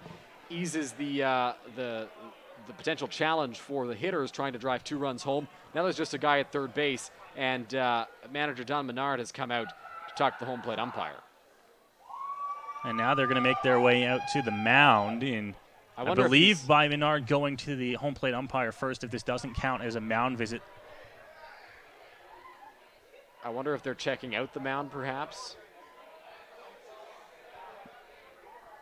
The reason for Menard going to the home plate umpire in this instant, I think, was to make sure that it didn't count as a mound visit, but they're going to take the ball from Mommersteig anyways and go to the bullpen here. Mommersteig leaving with nobody out and a runner on third here in the bottom of the second inning. Not quite the way to start your IBL career, but a helpless feeling on the mound with the ball sailing over the head in center field of Andy Leader. And you see Leader on your screen there. He's crouched in center field. I'm sure it's weighing on him a little bit because that was a tough play to make. And you know, I talked about how he's very good defensively, but that ball just kept carrying, and he couldn't really make a play on it. So Mommersteig's day is done. I'm curious as to why Don Menard went to the home plate umpire, because as you mentioned, you only get 2 mound visits per inning. So the second one you would have to take the pitcher out, and that's what he did. But he went to the home plate umpire first. So I'm not too sure what they were chatting about there. But either way, that's the end of the night for Mommersteig, who actually leaves in a count. And that maybe was what he was discussing to see if he was allowed to do that. It's a 1-0 count because the pitch got away from the catcher, Riley Davenport. So that will bring in a reliever here. Liam Devine for the Kitchener Panthers. He's got a 1-0 count on Carlos Artiega. And Noah, I'm not too sure. I don't quite know the rule on this. Is this Mommersteig's batter because he started it, or is it Devine's batter because he's coming in to finish the I would think it's Mommersteig's batter since he threw the first pitch. Although your rules question baffles me as well. Mommersteig leaving the ball game here, and the fact that it is in the middle of a count and that he went to the home plate umpire before he went to the mound tells me that maybe he wasn't intending on switching Mommersteig on his way out there. Mommersteig maybe told him something that, hey, maybe I'm not feeling right. That's a possibility as well. Maybe he went out to see how Mommersteig was doing. Maybe he was alarmed by his pitcher's demeanor out there on the mound, thought maybe he was injured or something, went out to see him, and that results in Devine coming in the middle of a count. Certainly not a spot that you would normally bring a pitcher in. And we'll see if Devine throws a lot of warm-up pitches here. Maybe he's coming in for injury. But I'm curious to see what was going on there, and I don't think we'll get to know until after the game at best, or maybe not at all. But Devine comes in here with a 1-0 count on Carlos Arteaga. Interesting look for the Majors here in the bottom of the second inning as the left-hand starter will be relieved by the left-hand reliever. And the Majors, who have put up 3 runs in the first and now 2 more so far here in the bottom of the second inning, are going to look to try and tack on a few more here if they can. It's Chris McQueen standing at third base. Cleveland Brownlee, of course, waiting on deck if Carlos can get on. If there's still a runner in scoring position for him, a chance to do some damage against the lefty Devine. Just looking at his warm-up pitches, it looks like he is throwing a little bit harder than Mommersteig was, so the Majors will have to adjust to that. But yet again, another lefty coming out of the bullpen for Kitchener. Carlos Arteaga to first face Devine here, of course, with a 1-0 count.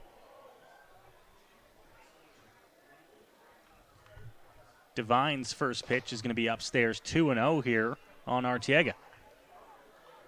It's funny you say first pitch and to a 2-0 count there from Devine. He's got a big windup, a long reach from his left arm, goes all the way back, and then throws that pitch a bit slower than Mommersteig was, who kind of short-armed it compared to the way Devine's throwing. Strike there called on Arteaga. It's 2-1.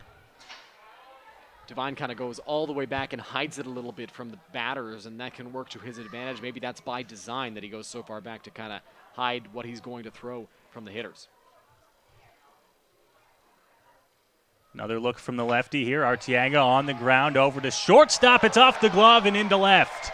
McQueen in to score here in the Majors at another run. It's 6-3.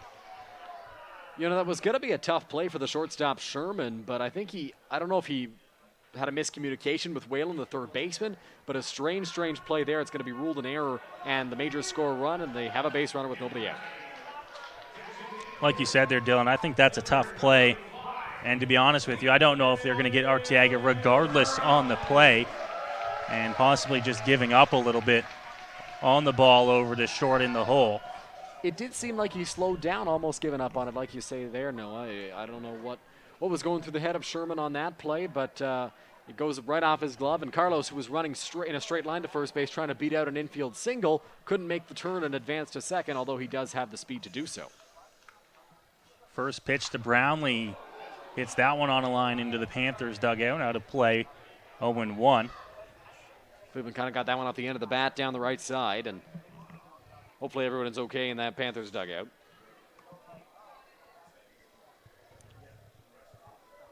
Just a runner on first here. Nobody out in the bottom of the second inning. 3 runs already across here for the Majors.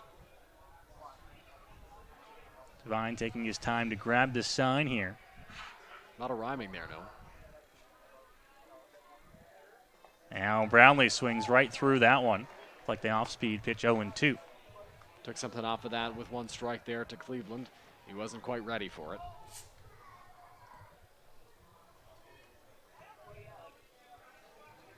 Brownlee looking for his pitch here, although he's in an 0-2 count. He's got to protect.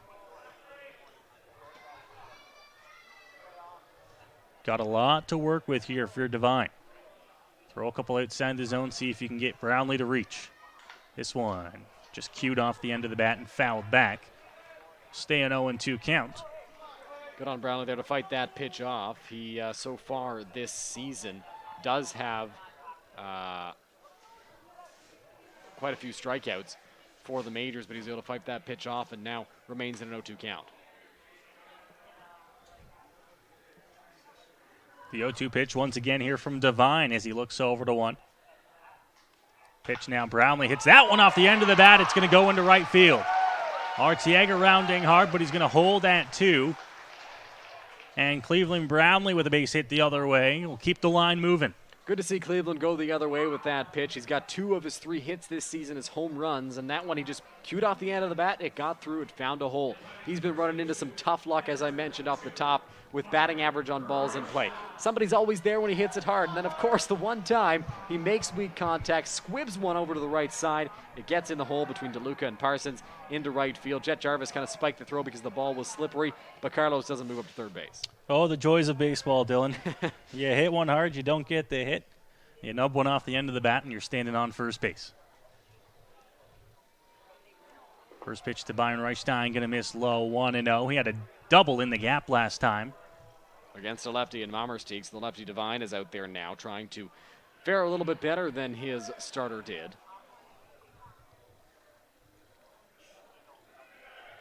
Still nobody out here in the bottom of the second inning.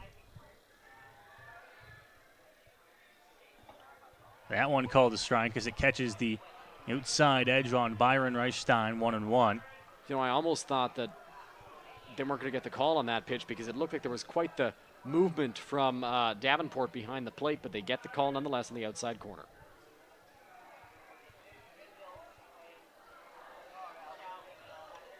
Now to the plate, missing once again here, moves the count to 2-1. Byron Reichstein looking to try and keep the line moving for the London Majors, who've put 3 runs across here for the second straight inning to start this ball game.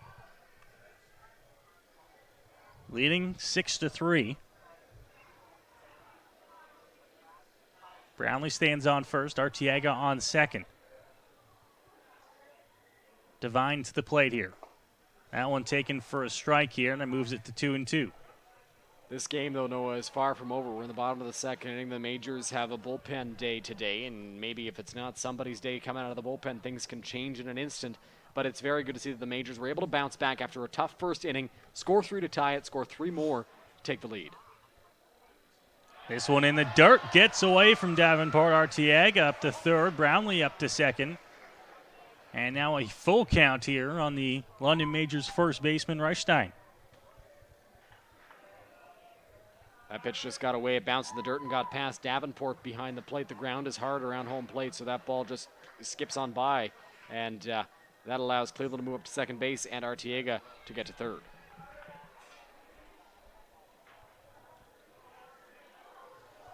Big count coming here, lefty on lefty, as Devine will look to try and get the first out of the bottom of the second inning. Against Byron Reichstein, he's looking to try and bring in a few more runs here for the Majors. Off speed, inside, hits him. And that'll load the bases with nobody out. Would have been ball 4 anyway, but instead that catches Byron in the elbow, and he runs down to first base. He's all right. He's got an elbow guard on him, unlike McQueen, who got that one in his elbow, and he didn't have a guard on. So Byron's over at first base. Base is loaded now for Hayden Jaco, a chance to do some damage. So Jaco to the dish here. The Majors catcher looking to try and find a ball he can drive and add on to this London lead. Majors catcher yet to find an extra base hit so far this season.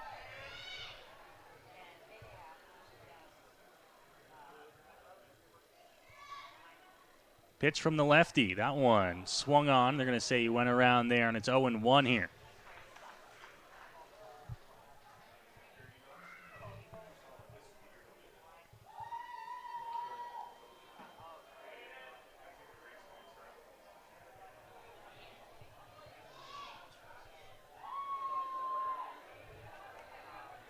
Devine ready here on 0-1. Pitch to the plate. That one just outside. Leaving the count up at 1-1 here against the Majors catcher. You don't know. We have to get through 5 innings for this game to be considered official. And at this rate, it's not looking good with the rain that's supposed to come in shortly. So we'll see if the Majors are able to hold on to this lead and get through 5 innings for this game to be an official ball game. Pitch just outside to Jaco. It's 2-1. Devine has been all around the zone, and aside from a few pitches in the dirt that have gotten away, has been relatively close to the zone on the balls that he's missed on. He falls behind 2-1 here to Hayden Jaco. Now the lefty to the plate, up high, 3-1.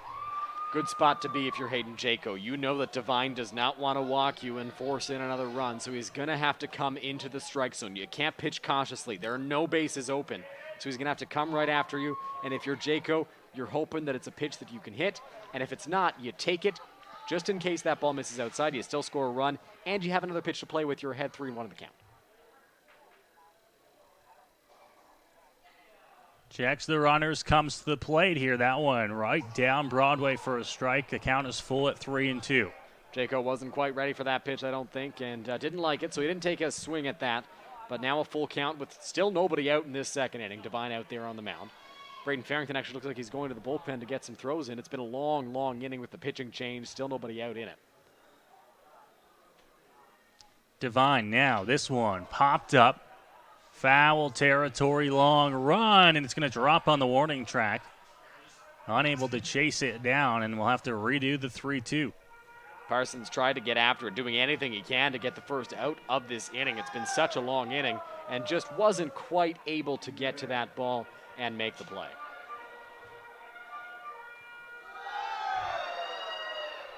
Majors fans trying to cheer on the hometown team here, leading 6-3. A knock into the outfield can score a couple here for Hayden Jaco. 3-2 to the plate. This one crushed in the air, left center field. It's going to hang up. There to make the grab. Tagging at third and scoring is Artiaga. It's going to be a sacrifice fly and a run scored for Hayden Jaco. Luckily for the outfielders, the Geese moved in, and they were closer to the infield there as Leader and Bapty both went after that ball. It went back on them. Leader pointed to Bapty, said, "You've got it," and he made the grab. No real shot at getting Artiaga tagging from third base, so an RBI for Hayden Jaco on a sacrifice fly. I believe his second sacrifice fly of the season. Majors still have a runner in scoring position. Cleveland Brownlee was unable to move up on that ball to left center. Reichstein on first, Brownlee on second. And now Ruiz, the batter, as he fouls that one off and out of play.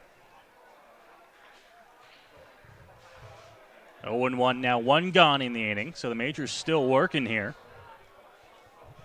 That sacrifice fly not slowing them down much, they're hoping.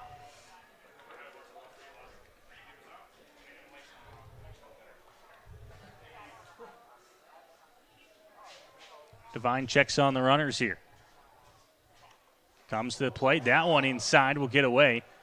Brownlee able to advance the 90 feet to third. Reichstein right behind him, so that eliminates the force and moves runners into scoring position here. So now you got two guys in scoring position if you're Humberto Ruiz. A great opportunity to do some damage here after that pitch missed, and we'll see what the ruling is on that play. Still no official word. Could be a pass ball, could be a wild pitch. It was way inside on Ruiz. Definitely a tough pitch to catch, and that allowed a runner to move up. Devine to the plate on 1-1. This one hit in the air, right field towards the line. Diving, making the grab. Brownlee able to tag from third. The throw in won't get him. So a heads-up play scores the big man, and it's 8-3.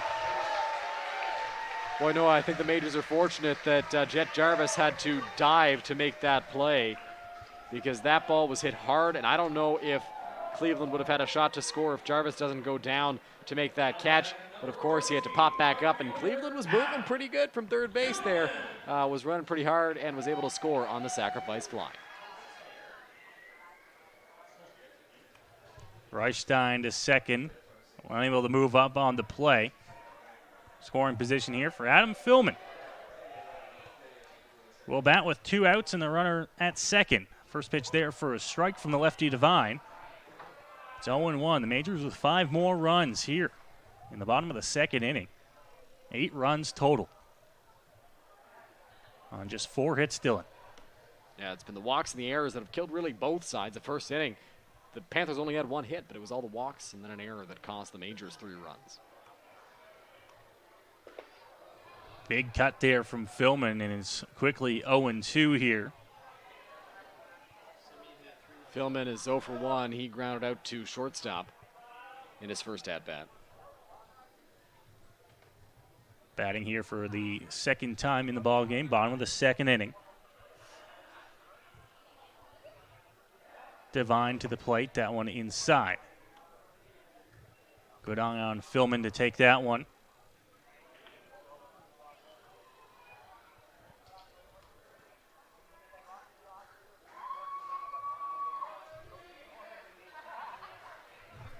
Devine able to grab the sign here from Davenport.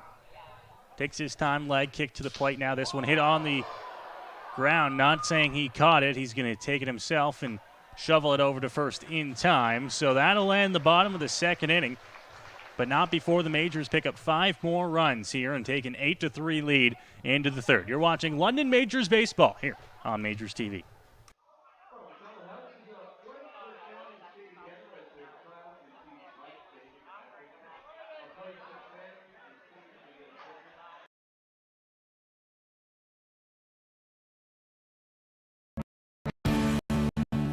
Welcome to Labatt Park, the world's oldest baseball grounds. Don't miss your chance to walk the same field as some legendary players. View artifacts inside the original clubhouse.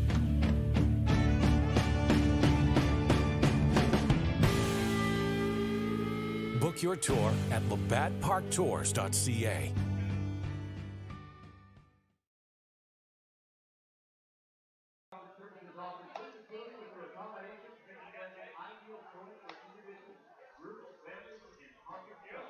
Located on the bank of College campus, this allows for convenient access to and from Highway 401 and offers direct routes to London's downtown core.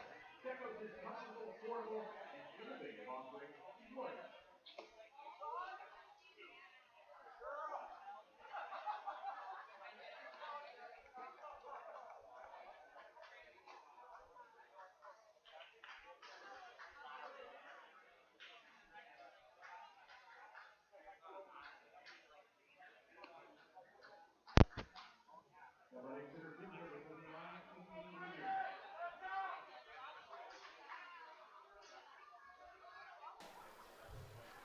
And we're back here, London Majors baseball on Majors TV. 8-3 the Majors lead.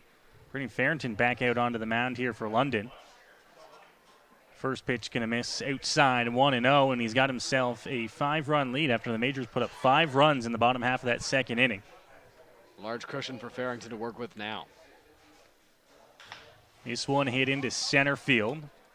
Couple steps in and then right back to make the catch there for the first out. Good play by Philman there by Wilkie in center field, taking a couple of steps back and making that grab on that play. It was hit pretty hard from leader, but no dice. Wind shifting here at Labatt Park, now moving out from right across to left as night falls here at the stadium, and the Majors leading 8-3.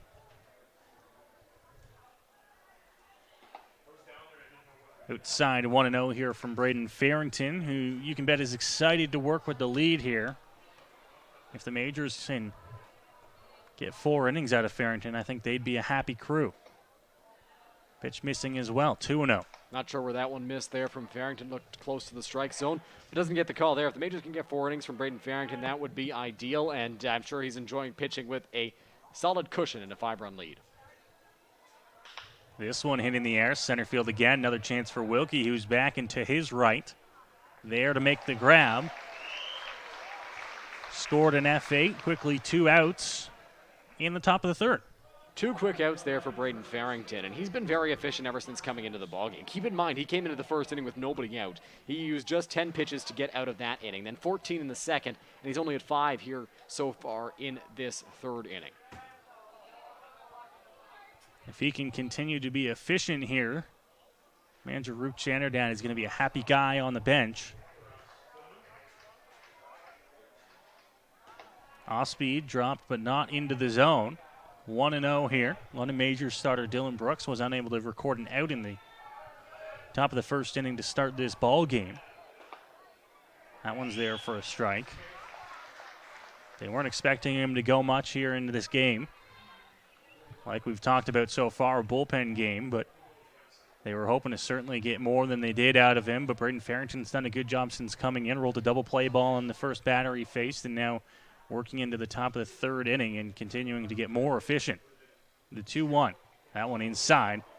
And they're going to keep him at the plate. They're saying that he moved into it. And Parsons is furious. He is not having it from the home plate umpire. They're saying that he leaned into that pitch, and Don Menard starting to walk over from third base, possibly to calm his hitter, possibly to talk to the home plate umpire. It was a breaking ball from Farrington that did go inside. It was coming back over the inside corner. And to be honest, at first glance, it didn't look like he moved into that pitch. He didn't want to move out. He was going to get on base. He knew it was going to hit him, and so he is Parsons is quite upset at the plate after that pitch hit him, and they're keeping him at the plate now. So he's going to have to redo it now on 2-2. Is that ruled a strike, Noah? It is going to be, I believe it's going to be ruled a strike and move the count to 2-2, Dylan. And they're continuing that conversation at the plate. Parsons took a moment to gather himself, was much calmer as he chatted with the home plate umpire, trying to figure out what he did wrong in that situation. Pitch from Farrington, called strike 3, and Parsons doesn't like that one. That pitch was in about the same spot, to be honest, on the inside corner, and it looked like that time he did make a little move to try and get it off the elbow there, but Farrington gets the call on the inside corner, and you can't stress enough the importance of what Farrington has been able to do so far. 3 quality innings for the team as we head to the bottom of the third. Majors with a 5-run lead. Braden Farrington out of the bullpen. Fantastic job as he gets the punch out to end the top of the third inning. The Kitchener Panthers held at 3 runs so far through 3 innings. Just 2 hits and a couple errors on their line score. Go ahead and we'll check out the out-of-town scoreboard going on around the IBL today. As we've shown earlier in the game, just one game, Welland finishing with a 5-2 win over the Toronto Maple Leafs, coming from behind in that one. And now a score update over at Citi Field in New York as the Blue Jays have gone out in front to a 6-0 lead. Yeah, good to see from the Blue Jays. They switched up the lineup a little bit. George Springer leading off. Of course, Springer, he'll tell you he's more comfortable in that leadoff spot, but with Marcus Semien being so hot for the team, they kept him in the top spot in that batting order. Springer moves over there today and has a home run as a diving catch, but Semien in the 3-hole hits a 3-run home run, and the Jays are up 6-zip. How about that diving grab as well? That was an awesome play from Springer. Good to see from the man that's missed a lot of this year. With a leg injury. It took a lot of speed to track that ball down. Diving onto the warning track to make the play, but the Blue Jays out in front 6-0 at the last time we checked. Here to give you the score update. Here at Labatt Park, the Forks of the Thames, it's the Majors out in front 8-3 over the Kitchener Panthers. Total of 11 runs in the ball game, Dylan. Just 6 hits between the two clubs. 2.5 innings in, Noah, and there have been 11 runs between the two teams, 8 for the Majors, 3 for the Panthers. And you could tell at the beginning of this ball game it was going to be a high-scoring affair just with the conditions. It seems that on a day like today, that's when it's the toughest for pitchers to settle in on the mound. They can't have a good landing spot. The mound was not in great condition at the beginning of this ball game, so it's tough for them. We've seen a lot of wild pitches, some pass balls as well, a lot of walks. It's been a slow-moving game, but that's mainly due, you would think, to the rain and the poor field conditions. But we're getting this one in. So the Majors looking to try and add on a few more runs if they can here. One thing they haven't had trouble doing so far to start this season is scoring runs. Able to put them up in the first couple games of the season, off to a fantastic start. Speaking of runs, how about the game at the Pits on Wednesday night? Oh boy, that was a crazy game, Noah. Barrie led 19-4 in the 7th, I believe, or maybe it was the 8th inning, and the Leafs came back and made it 20-19. Or 20-18, and they got a 19th run. Solo shot in the 9th from Sean Riley to bring it within 1. You never know what can happen down on a Wednesday night at the Pits. First pitch outside there. It's 1-0 to start the at-bat. Yeah, 1-0 to Austin Wilkie here. But, yeah, crazy, crazy ball game at the Pits in Toronto. Such a small park, too, so runs are scored quite often there. Inside, 2-0 now. Austin Wilkie looking to try and start things in the bottom of the 3rd inning.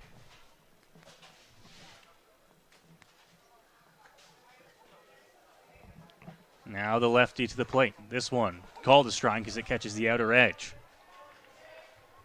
Wilkie put up a great at-bat, if you recall, in his first at-bat against Mike Mommersieg out there on the mound. Did a great job of battling and wound up on base with a walk, I believe, Noah. 2-1 now. Devine to the plate, and he's going to line this one into right field, but it'll take a bounce and onto the warning track, foul. Hit that one hard, just a little bit late on it, and it goes foul into the Kitchener Panthers bullpen. Nearly hit somebody jogging down there. I was worried for a second, but he was able to avoid harm.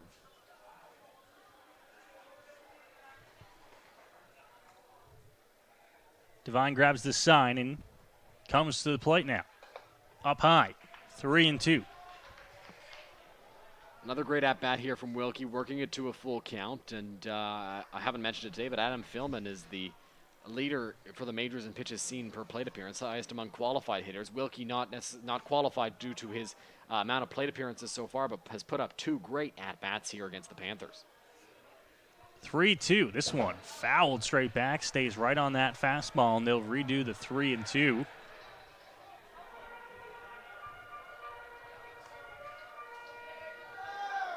I tell you, Dylan, I wish we had more shots of it throughout the game, but it looks like you hear that. You hear that roar from the crowd. That is getting the geese out of the ballpark.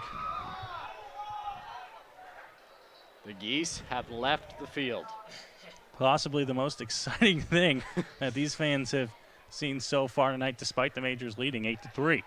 Devine to the dish now. Outside, doesn't get the call, and it's going to be a walk for Wilkie to lead off the inning. So Wilkie gets on with another hard-fought walk. 2 great plate appearances for him so far. And, you know, in the majors outfield, there is one spot that's typically always open. There are the corners solidified with Humberto Ruiz and Byron Reichstein, but there is that center field spot that's usually open unless they've got somebody else on the infield and Chris McQueen goes out there. So Philman and Wilkie take turns often in that spot. With no Julian Johnson today, Byron moves over to first base, and they both get a chance to draw into the lineup. But Wilkie's putting up 2 great plate appearances here and making his case to stay in center field. That one called a strike here to Candell. And Dylan, you got to imagine with the injury to Williams last week, those two are going to see a whole lot more time in the outfield, with McQueen going to have to come in and play some more infield, especially with Johnson out tonight. Runners off, fouled back as another hit and run there from this majors crew will go without an answer. 0-2. Once again, Keith Candell and Austin Wilkie, the combination attempting that hit and run. Wilkie over at first base. Got a good jump on that pitch. Candell just fouls it straight back to the screen, and we'll do it again now on 0-2 to Candell. He's 1 for 1 in the ball game.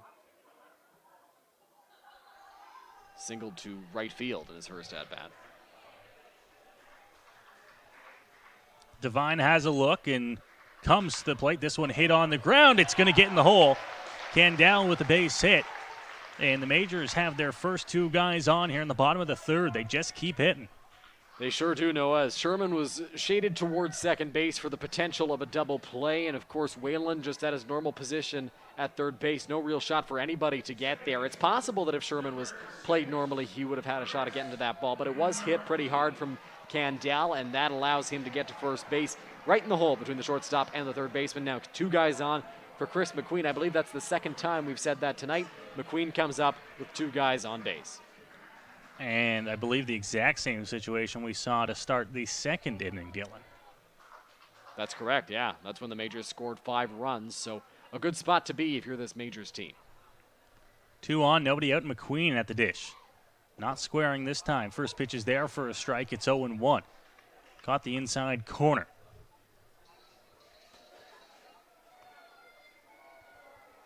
Bottom of the 3rd here at Labatt Park.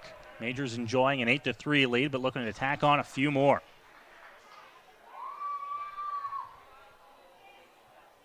Devine to the plate. McQueen up the middle, base hit. Wilkie had to make sure it got through. They're going to wave him anyways. The throw into the pitcher. Relay gets to the backstop. The throw's wide. In to score Wilkie. Everybody else up 90 feet. And it's 9-3. Right there, a confusing play because Wilkie over at second base had to hold in case that ball was caught by the shortstop, Evan Sherman, who was shaded once again up the middle for the double play. They still sent Wilkie because he does have speed, so Brent Wales gave him the wave home, and the throw from Leader was off the target, so it was cut off by Liam Devine, the pitcher. That is not a play pitchers make very often. It's not a play they're accustomed to making, and there he had to spin and throw. He overshot his catcher, Davenport. That allows Candell and McQueen to move up to second and third, respectively. And when you talk about a play that he's not used to making, Dylan, I thought Devine had a whole lot more time to make his throw set instead of spinning there. But when you're not used to that, you're just trying to rush and get it there in time, and he throws it to the backstop, allowing the Majors to score a run and put two runners in scoring position. Still nobody out here in the third. If that's an accurate throw there from Devine, they've got Wilkie out by a couple of steps. It didn't look like it was going to be a close play, but luckily for the Majors, he overshot it. The 1-0 fouled straight back off the bat of Carlos Arteaga. Devine at 41 pitches here through only one inning. Nobody out in the bottom of the third inning. He's thrown 3 innings so far this season, allowed 2 earned runs in those 3 innings. Not sure what the pitch count was in that ball game. That was last Sunday against Welland. 1-1. Arteaga now into center field. There to make the grab, Leader. Strong throw into home, but it won't have enough to get him. Is coming in to score Keith Candell, and it's double digits for the Majors, 10-3. Very strong throw there from Andy Leader, and I thought maybe if it didn't get it cut off, they might have had a shot. It would have been close. I think Candell would have beat it out. So it's a sac fly, and the Majors have yet another run. It's 10-3 here in the third.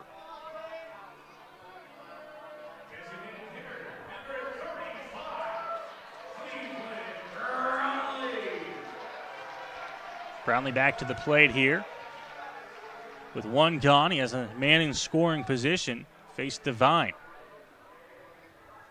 Brownlee 1 for 1 in the ball game today with a walk in his first plate appearance, and the softly hit single into right field last time that got him on base.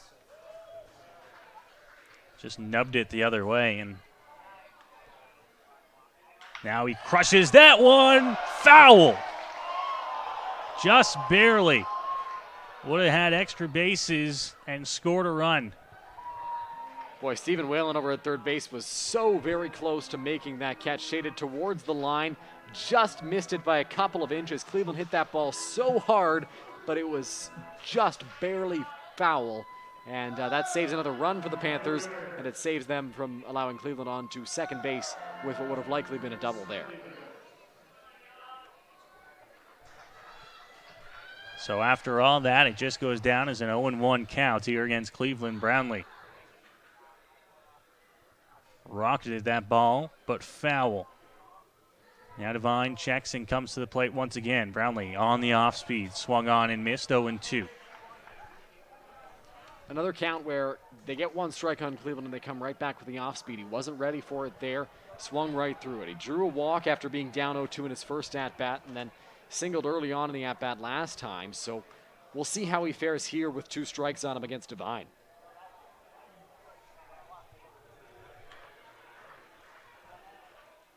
Devine's 0-2 pitch. This one in the dirt. Brownlee checked his swing, held up, and able to move up to third base. Chris McQueen.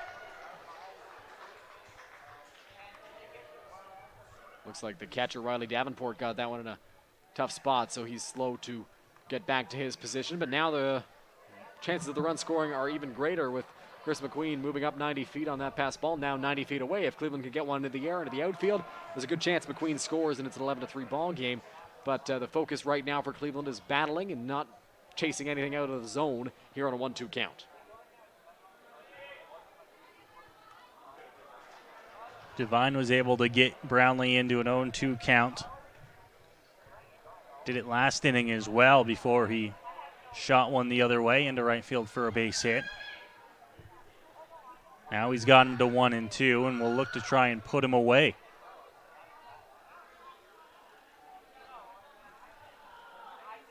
Taking his time with Davenport to grab the sign they want to come at Cleveland. Brownlee. Pitch, Brownlee hits that one on the ground. Going to be a tough play. Strong throw from short, not in time, as Brownlee beats it out for an infield single and an RBI.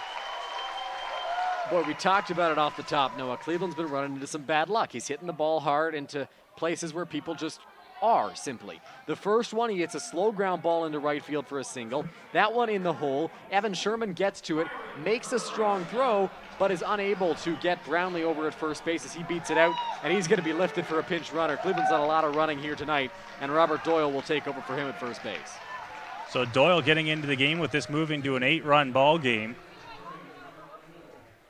which will mean it's the end of the night for Cleveland Brownlee here in just the third inning. He's already had 3 plate appearances, Noah, 2 singles and a walk. Byron comes up for the 3rd time as well now. He also has a similar line. He doubled on a line drive to left center field and then was hit by a pitch his last time up. We're in the bottom of the 3rd inning, but it's an 11-3 ball game. We're expecting rain later tonight, but nothing as of yet here at Labatt Park, so they will continue to play and see how far we can get. So Doyle in to take over for Brownlee. Now Reichstein at the plate to face off against Devine.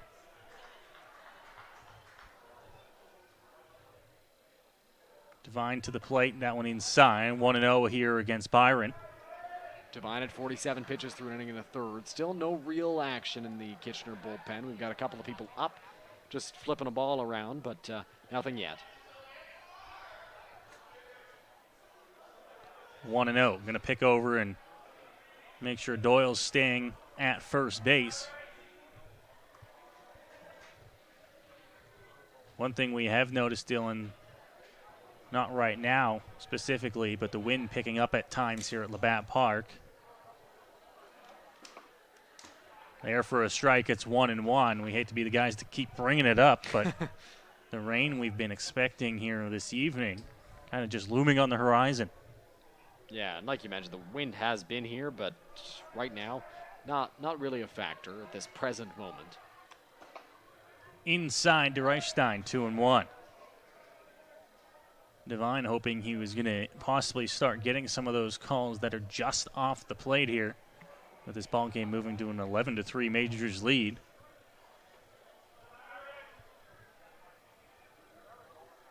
Two-one inside, catches Byron on the elbow, and he's going to be on base again tonight.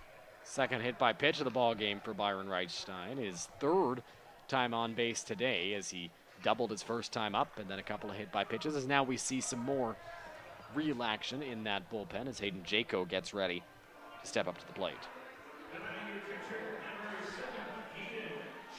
So Hayden Jaco to the dish. As you mentioned, Dylan, an arm throwing down there in the Kitchener bullpen.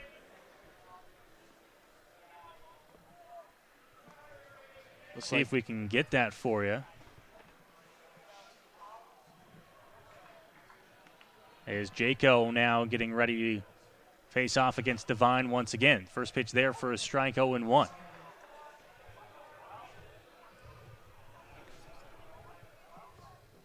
No, I'd like to think that I have good eyes, but I can't tell who's out there in the right field bullpen.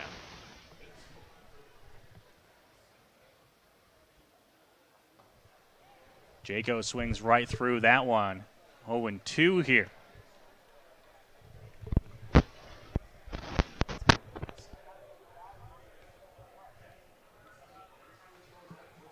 Yesterday when Welland had an arm warming up, our colleague Matt Hiscox took his camera, zoomed in, was able to give us the number instantly. We don't have that luxury here tonight.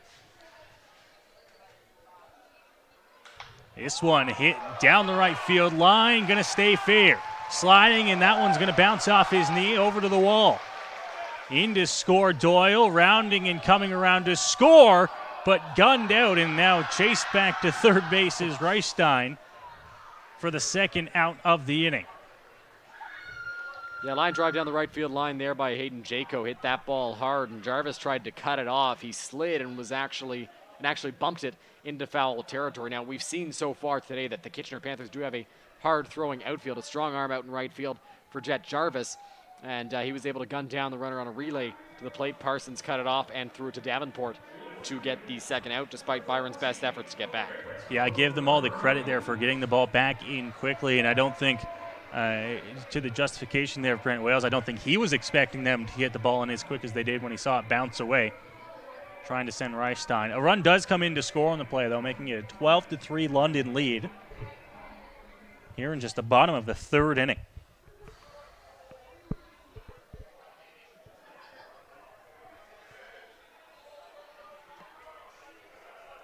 Is Devine looking to try and get out of this third. First pitch just outside, 1-0. Majors put up 3 runs in the first, came back with 5 in the bottom of the second, and now so far here in the bottom of the third, 4 more runs.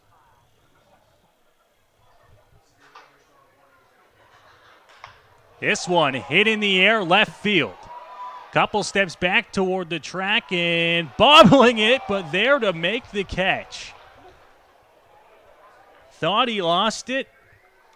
Hit off his glove and there to make the barehanded catch to end the inning and set down the Majors. 4 more runs here in the bottom of the third for London. We'll go to break. You're watching London Majors Baseball on Majors TV.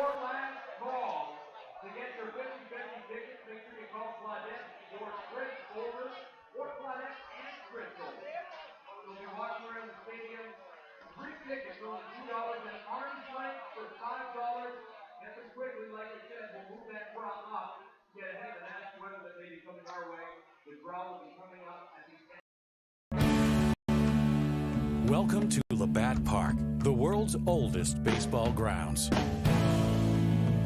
Don't miss your chance to walk the same field as some of baseball's most legendary players. View artifacts inside the original clubhouse.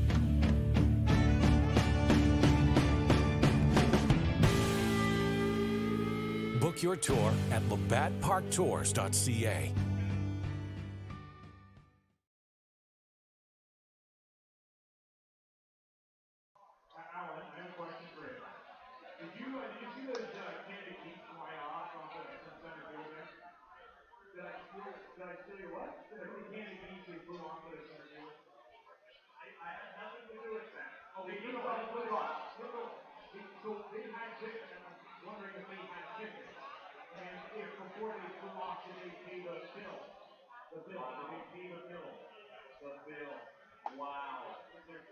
Here Collins, ladies and gentlemen, here Collins, here all night.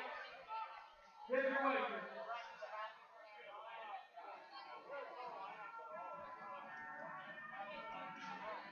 Welcome back to London Majors Baseball here on Majors TV. We move along into the top of the 4th inning. Braden Farrington back out onto the mound here for London. Farrington's had a quality outing so far. 3 innings, only thrown 34 pitches. It's been scoreless ever since he took over for Dylan Brooks. Allowed a run to score, but that was an inherited runner, so not charged to his line tonight. Farrington ready to go and face off against Davenport to start the top of the 4th inning. 31 pitches so far for Farrington, who came in back in the 1st inning. A swing and a miss, got a piece of it there, but into the glove of Jaco, 0-1.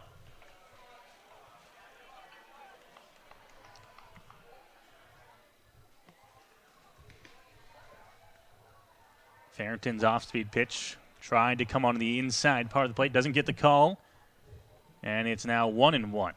He really had the inside corner there, but does not get the call from the home plate umpire. So 1-1 to Davenport.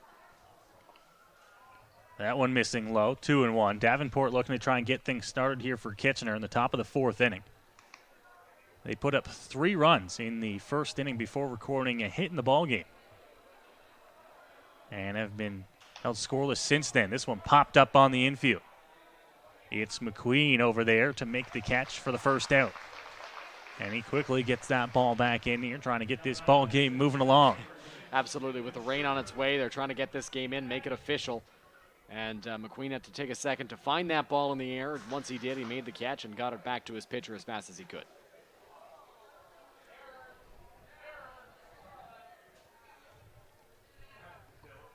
Farrington looking to grab his sign here from Jaco. He's got 1 out here in the top of the 4th inning. First pitch there for a strike. It's 0-1. Farrington came in when the Majors are down. We're down 3-0 or 2-0, and then a double play scored a 3rd run. Now they're up 12-3 here in his 4th inning of work. Sherman takes that one 1-1. Sherman the shortstop tonight for Kitchener. Ready to face Farrington. This one hit hard to third base. Arteaga gets a glove on it. Throw across in time. And a heck of a play there from the London Majors third baseman. Great play there by Carlos Artiega over at third base. It was a hot shot right to him. He bobbled it for a moment. Natural shortstop, and shortstops, they need good hands. And Carlos showed those hands off right there, making the play on the ball. He bobbled, flipped it into his bare hand, and fired a strike over to first in time to get the out. Farrington's first pitch going to be fouled off on the first base side, 0-1. Farrington looking to try and shut down this Kitchener Panthers offense for the third straight inning. After we mentioned, they got the first 3 runs of the ballgame. This one crushed right field, but foul into the Panthers bullpen. 0-2, and give Farrington all the credit in the world, Dylan. He's done a good job at getting ahead of batters. He sure has. He's thrown a lot of strikes so far in this ballgame. He's done a great job getting ahead of these hitters, and it's resulted in him keeping the Panthers to just one run that wasn't even charged to him. This one hit in the air. It's going to be a tough play down the left field line. Artiega running it down. Ruiz was right there with him, but it drops in the Majors bullpen. Those Majors bullpen arms, similarly to the Geese earlier on, flocked scattering together. Ran towards the left field fence there. Carlos almost came up with it, so did Humberto Ruiz, but a long run for both of them, and neither one was able to make the play. Yeah, that is a long run for Carlos. Surprised he got as close as he did, but he was on his way right away. And now the 0-2 from Farrington. This one popped up. Shallow center field. It's McQueen out there. He's going to get called off, and Wilkie will make the grab to retire the side. Farrington shuts down the Panthers, here in the top of the 4th inning, and we'll move along to the bottom of the 4th inning with the Majors leading 12-3. Don't miss your chance to visit Labatt Park, the Canadian Baseball Hall of Fame, and the Baseball Business Museum with just one ticket. Tickets can be purchased at swbaseballtours.ca. Be sure to check out the London Majors team store under the main grandstand. Full fingers, t-shirts, hoodies, two-wear baseball caps, rain jackets, lots more, and an ATM to pay for all of your swag.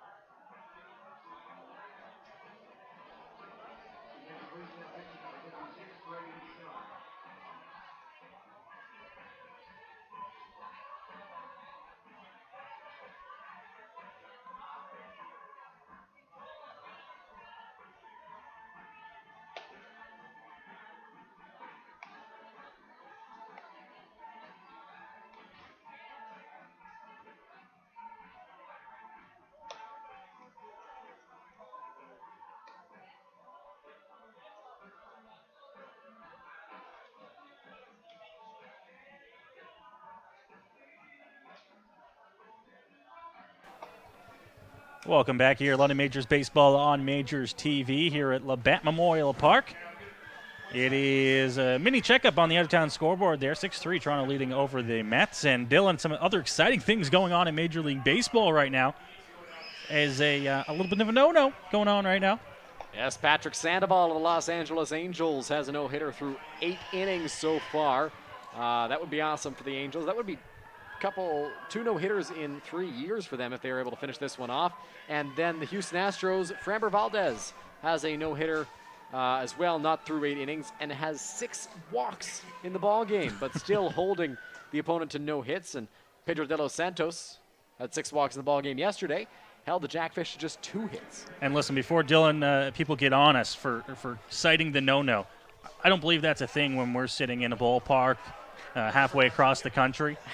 I don't think that counts as a curse or whatever you want to call it, a jinx. I think you got to be in the ballpark or at least watching the game to know that that is a jinx here. 1-0 as that one swung on and missed. Big cut there from Philman, and it's even up at 1-1. Over here on the mound, we've got a new arm for the Kitchener Panthers. Brady Schnarr out of the bullpen and onto the mound to face Adam Philman. Fouled off, 1-2 here. Schnarr, the right-hander, first righty the Majors have seen in the game tonight. A little bit of a different look here for this Majors club. Off speed, going to miss down and out. Evens the count up at 2-2.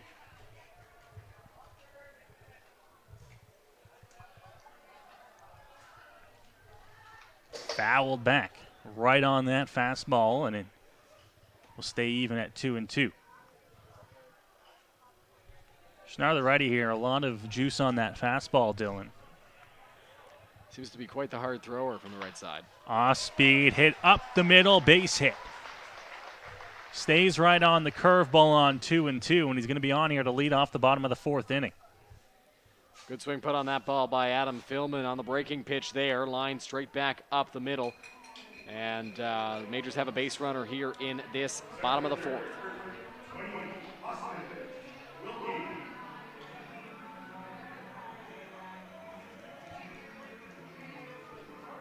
So Austin Wilkie now to the dish. As we see a flash of lightning there come across the sky, and that is going to send the teams to the dugout and us to a delay here on Majors TV, with the Majors leading 12-3 in the bottom of the 4th inning. Should I analyze the lightning strike there? No, yes, absolutely. Got some lightning. We saw some in left field in between the innings. I don't know if the umpires picked up on it, but we're not quite through an official ball game. So I think they're going to hope to finish this game, but it doesn't look too promising. Here's the thing, Dylan. They got to get through another, this half inning, and then with the Majors leading, they got to get through the top half of the 5th. So it's 2 more half innings. That's what they need to get through. But with the lightning strike there, they don't really have much of a choice but to bring players off the field. Yeah. And they'll talk things over, see what they want to do. Don't be surprised if they get the tarps on there with what we're expecting and what we have been expecting all night long. We came in with the idea that there's a large chance that we were not going to be able to get the full ball game in. We hoped we were going to get an official game in. They need 2 more half innings to do just that. So we are hopeful that they will. But now, Luke Channerdat, Scott Dart, both out there talking to the home plate umpire. And the tarps coming out as we expected here at Labatt Park. Trying to keep the fans into this ball game here is our fantastic crew up in the press box. Eric Collins and Al Coombs on the mics tonight. The few fans that are still left, a lot of them have vacated. Oh, actually, I guess I'm just vacated short, to vacated to underneath the grandstand. One of the many pros about Labatt Memorial Park is the massive grandstand, covered grandstand here that we have seen well over probably 90 to 95% of the fans in the stands tonight move to underneath. Yeah, they're protected from the rain now.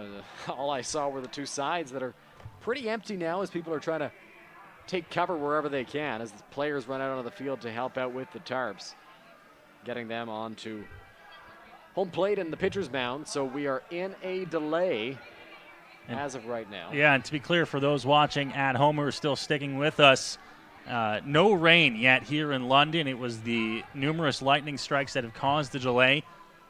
But from looking at the weather forecast, looking at the radar, and looking at what's supposed to be coming here, within the minutes, they are going to tarp up and get ready for what we've been told, Dylan, at least, is going to be a downpour coming our way shortly.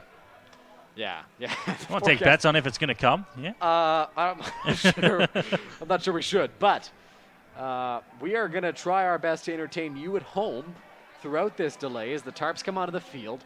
And this is more of a precautionary thing. Like you mentioned, hasn't rained yet. So we're in a delay for 20 minutes because of the lightning.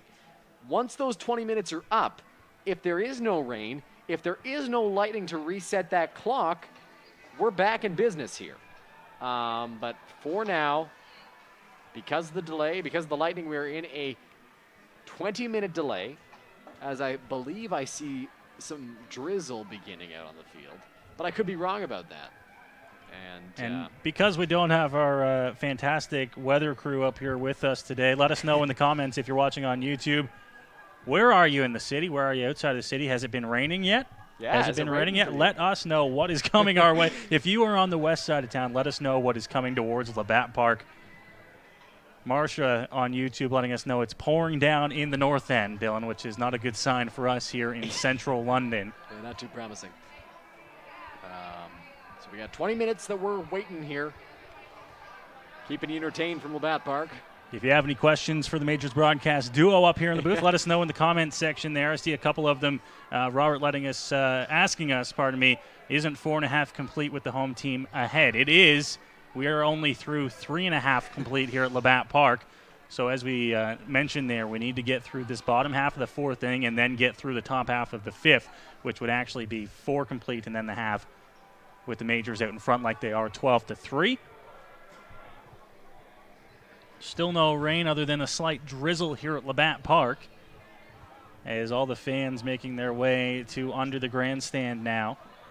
Including some kids running across the bleachers and now playing. They're having a good time. As people converse down at field level, trying to figure out what the situation is here. Rain delay is not optimal, Dylan, but I think if you asked both of us a year ago if they would take a night up in the press box announcing a rain delay, we would take it in a heartbeat. Yeah. Just happy to be back at the park. Absolutely. You know, Noah, I think we both had to deal with rain delays last year, so we're seasoned vets at this point, I'd like to think. We're keeping our eye on the chats. If you guys have any questions, any comments. No rain in Old East Village yet, we've been told. Northeast London getting some wind. Lots of thunder, which is what we're hearing from the kind of northeast, northwest zones of London. When we looked at the weather radar, Dylan, it was kind of coming from the north off of Lake Huron and making its way towards us here at Labatt Park. And with the wind that was picking up earlier now dying down, you got to think we might be getting close to rain if there is any on our way. Thank you for joining us here at Labatt Park. If you are, we are in currently what is a lightning delay, which goes down as, I believe, 30 minutes after the last lightning strike. Could be 20. I'm not sure what the IBL rules are. Well, from what we've been told, it's 20. It could be 30 from the strike, and I don't know if it's been 10 minutes, but we're sitting at 20 right now. It was the only strike we saw, if I'm not mistaken. Yeah, no, for sure. As they try to get the fans excited on the field. Looks like they might be doing the 50-50 draw now. I don't know.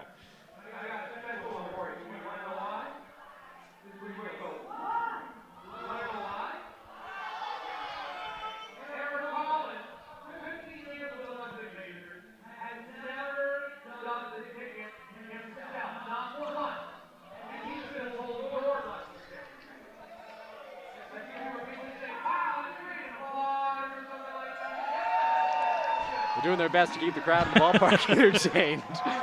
Eric Collins down there, who is the in-stadium announcer here for the London Majors. If you've been to a game, you've heard his voice for sure. And we're being told that this is the first time he's done the ticket draw himself. Yeah, he's announced it, but it's first time. Announced it hundreds of times, but his first time drawing it. You can't take the excitement away from Eric right now. It looks like a kid in a candy shop, Dylan. Absolutely he does. Al Coombs, of course, the in-game host, is down there with him as well.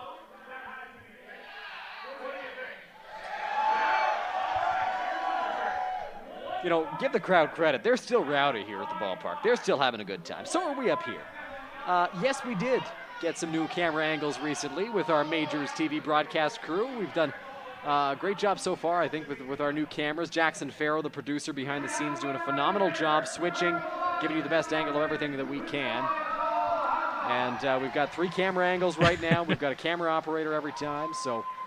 Is the Osprey back is what we're reading here in the, you know what, we don't have a good view in the press box of the light standard down the third base line. I did see a nest last week when I was coming to the ballpark. The Osprey was back at some point this season. Is he there tonight? Is he in attendance for this Saturday night contest? We don't know for sure.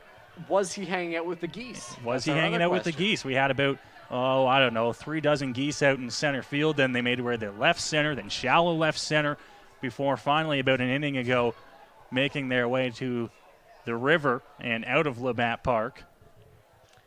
Alan Ross in the chat has a very good question, asking if the game will be suspended or just wiped clean if the rain does come. That's a good question, and I don't know how to answer it, Al. I apologize. Well, from what we've been told, and not to spill any inside information, this is kind of obvious, really, Dylan.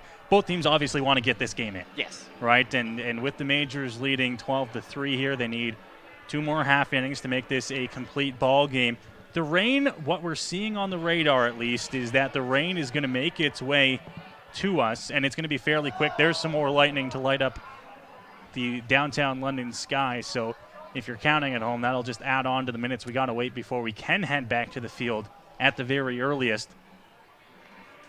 But I would imagine this game is going to be put into a delay until a couple things happen, Dylan. Either the field has to get soaked to a point where we can't play again tonight, or it passes over us and we can get back out there. But I would imagine they're going to wait at least a little bit here to see what happens with this rain and what this system coming our way is going to do.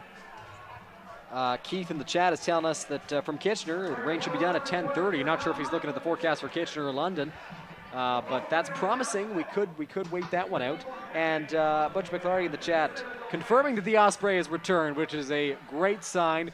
Everybody loves the Osprey here at Labatt Park, and we're happy to see that it has returned home for yet another year.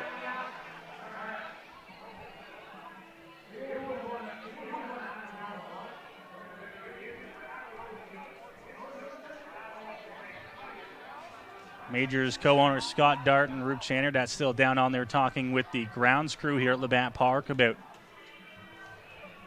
trying to figure out a plan for this game. Thank you if you're chatting with us in the chat there. New rule this year is that games will be suspended and then picked up at a later date. True, of course, but if they can finish this game tonight, that is going to be priority number one. Kitchener doesn't want to have to get back on a bus and come down here again, I am sure. Yeah. Alan Ross with a great comment in the chat saying he would hate to see Cleveland Brownlee lose an infield single. Cleveland that was don't happen very often. Listen, it doesn't. No, you're right. But Cleveland got out of the box very quickly and was able to beat it out. Still no rain here at Labatt Park. We've been waiting on it and waiting on the lightning strikes. If you're just joining us here on the rain delay, it is the lightning strikes that's actually what's caused the delay here at Labatt Park. As we had one about, 20 minutes ago, Dylan, and then another one no more than 4 or 5 minutes ago that has pushed back the delay. Whoa. And another one to light up the sky right there. I'm going to take a look at our YouTube here just to watch that one again because we're obviously on a slight delay, so... The no-hitter for Jackson Farrell letting us know the no-hitter is over in Minnesota. So the Angels, Patrick Sandoval, a double, we've been told, and that sucks. But there's another no-hitter going, Framber Valdez and Brian Abreu. They've now combined to go 8, I believe, innings of no-hit ball. So we'll see if the Astros are able to finish their no-hitter. 7, I am corrected by our producer, Jackson Farrow. Butch McClarty letting us know, correction, there are a pair of Osprey. Oh, wow. Are they friends? Are they siblings? There is no way to tell unless we get them down here to chat. Are they foes? Are they foes?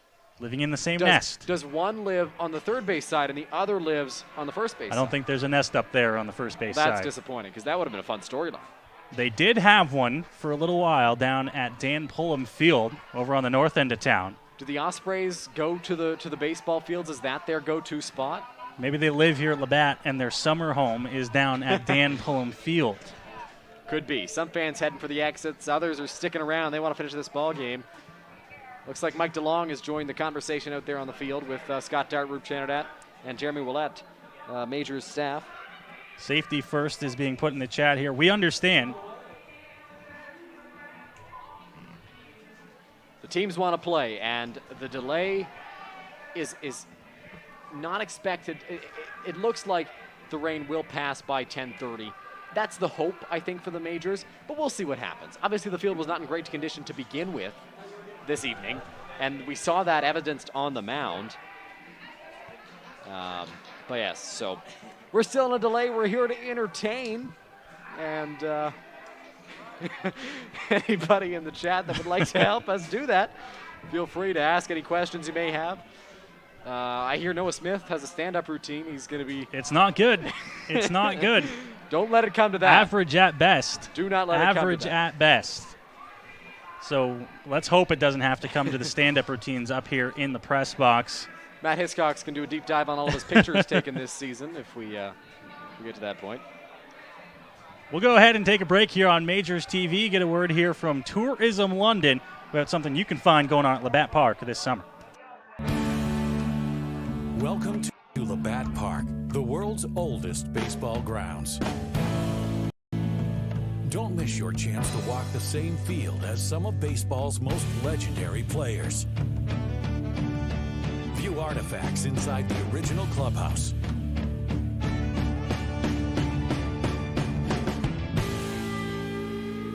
Book your tour at labattparktours.ca.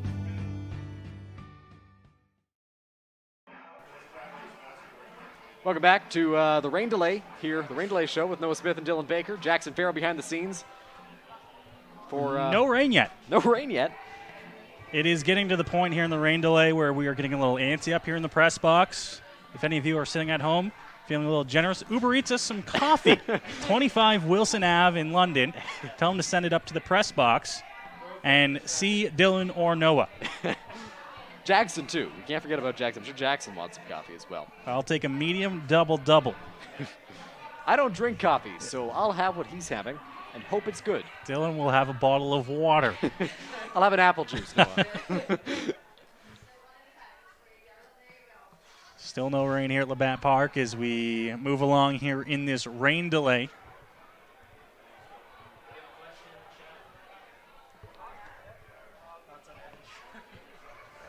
Thoughts on Evan Sherman at shortstop. Sherman's played a good game over there at shortstop, bobbled a ball, I believe, and made a phenomenal throw to almost get Cleveland Brownlee at first base. That showed off his phenomenal arm strength. Just a great throw from a tough spot in the hole, getting it across the diamond to the bag just a little bit late, and Cleveland was able to beat that one out. But Sherman showed off his arm strength tonight and looks like a very good shortstop for the Kitchener Panthers. We have an update, Dylan, coming from Butch McClarty on our Osprey friends up there in the third base side. They are mates. Oh, wow. Same pair return to the nest as long as they are both alive, which is good to hear. They winter in South, often South American, return in April. So They for those of return you listening at separately. home, this is your knowledge of the day. If you're going to learn something today, learn this, that the Labatt Park Ospreys don't call this their full-time home. Well, Butch is telling us that they return separately. Is it cheaper to fly back separately from South America? That's the question. Well, do they get return airfare? Are they paying one price? Because with the pandemic and everything going on, you think they would have been able to nail some cheap airline tickets to get back here. That's true. Philippe letting us know that there's a tornado or a tomato on the way. I don't know if that's entirely true. I don't know if those are two related comments or if he was just saying the word tomato after. I don't know, but my question is, what is the average lifespan for an osprey? Because I feel like this osprey, pardon me, I keep saying osprey. Anybody in the chat, An please. Osprey, this osprey has been here for a long time. Any Google students out there? Our producer Jackson Farrow on it, try and get us the lifespan of an osprey. Typical lifespan, according to Wikipedia, 7 to 10 years. 7 to 10 years. Is that typical for an osprey? Though rarely individuals can grow as old as 20. Rarely as old as 20. Well, it feels like these guys have been around for a while, so they're one of the rare cases. These two know what to eat and how to keep Have we it seen going. any baby osprey? Ooh, that's a question. I don't think I'd be able to identify a baby osprey if I just saw it flying across the sky. Have you seen a baby osprey? If we're going to be completely honest here, Dylan, in front of all these people watching through the rain delay, I don't know if I could identify an osprey in general without it flying into the third base light standard. That's the only way I know it's an osprey, just because that's where osprey lives. Exactly. That's the only way that I am aware of where the osprey is, what an osprey is. So I would not be able to tell what an osprey looks like at first glance.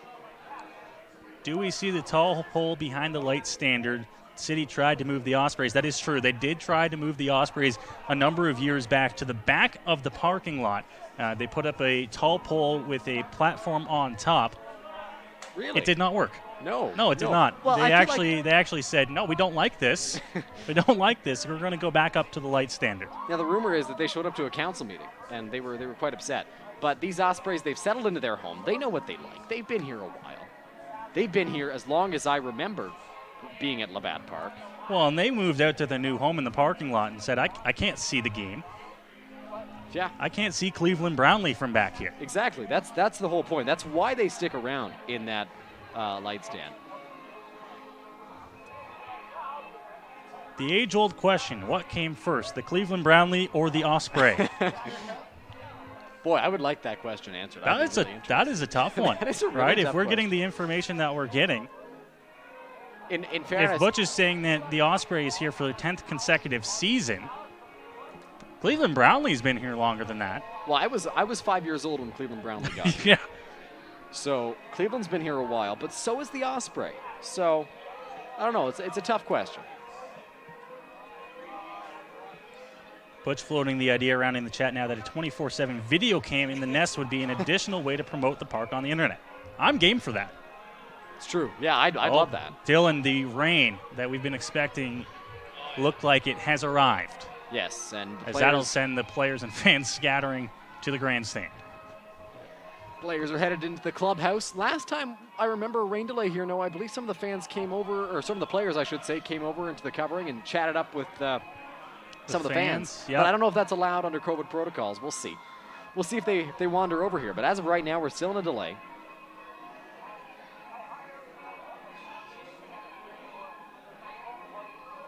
The Osprey first arrived in the spring of 2012 is what we're hearing now. Cleveland Brownlee first arriving in the spring-summer of 2011. Okay. So the question is answered. What came first, the Cleveland or the Osprey? Is the Cleveland. Wow. So Cleveland edges out the Osprey. And rain now coming down here in London. As we were expecting and as we were waiting for. It's coming down pretty hard now. And that'll send even the hardiest of campers back to the grandstand, searching for cover here. As of right now, from the information we have, they're still trying to get this game in. There's a hope that this game gets played. But it is raining cats and dogs out there. Well, actually, I would hope for the Osprey's sake it's not raining cats. Cats like birds. But a bird as big as an osprey, you've got to wonder. We're getting word from Keith that Ospreys is the University of North Florida's softball team. Perhaps they took a trip to London, Ontario at Labatt Park, saw the Osprey, and were like, that's a menacing bird. Cleveland's first season, yes, correct, in 2010, Cleveland's first season. I believe I said 2011. Cleveland's first season, 2010, when he first joined the London Majors, coming out of Clark Atlanta University. And Cleveland, I believe, will be celebrating his 38th birthday later this August. Boy, Cleveland just keeps on doing it.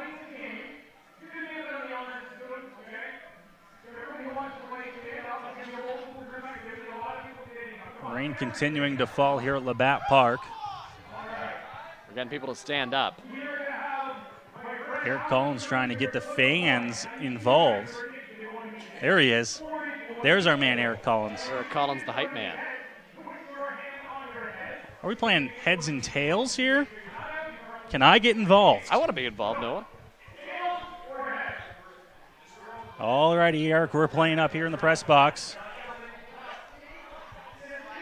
What are you taking, Dylan? I'm taking heads. Are we going opposites or are we going the same?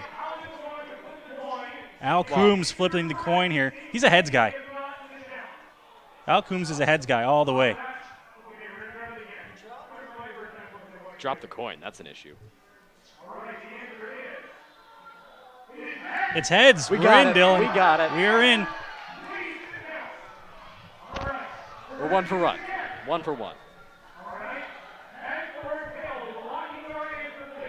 Heads. I'm going, we're going back back to heads back up here in the We're press going back box. to back.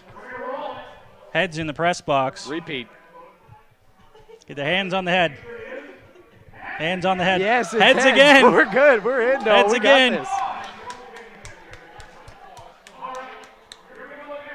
this. Heads third time in a row. I don't know. Heads. I'm going tails. Heads third time in a row. I'm going to have to differ. I don't know the sign for tails, but I'm going to go tails. Hands on the tail. I don't have a tail, Noah. Yes! Oh, yes! And I'm out of it. I got it. I'm in. We got this. Dylan's still in this. Going heads. Going heads. Oh! And the Majors broadcast team out of it. Oh! a devastating loss. That's tough. That's tough. Oh, that was hard to handle. Do we have a winner? Or we got some finalists? One time my college roommate did this at the halftime of a basketball game and won a 55-inch flat screen. What is the prize here? The prize here is bragging rights. I get bragging rights on you because I lasted longer. Okay.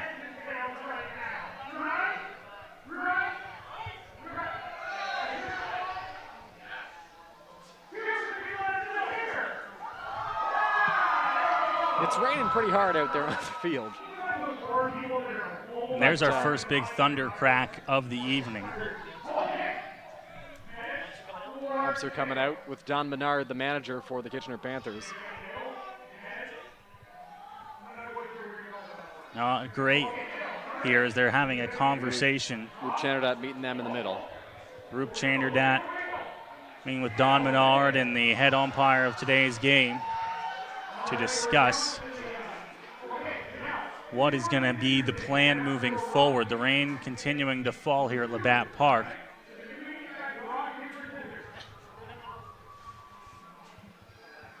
And it's a rock, paper, scissors to win it, Dylan. Looks like a child.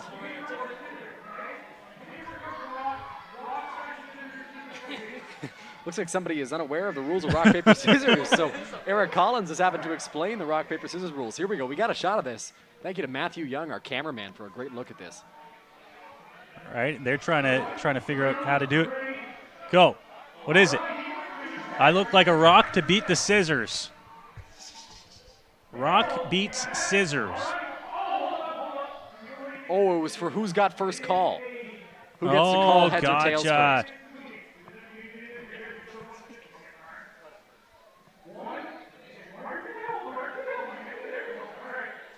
This is a sophisticated game down there. Eric Collins controlling this very well.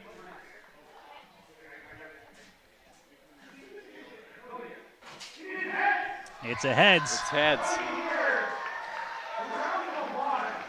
Our winner. Congratulations, we've got ourselves a winner. And the no-hitter bid in Texas is over. Isaiah Connor-Falefa breaks up the no-hitter bid for the Astros. There's a look at the coin there. Wow, great camera work. Able to pick from that Matthew up. Young, our cameraman today. Holy, he got right in there, got the shot.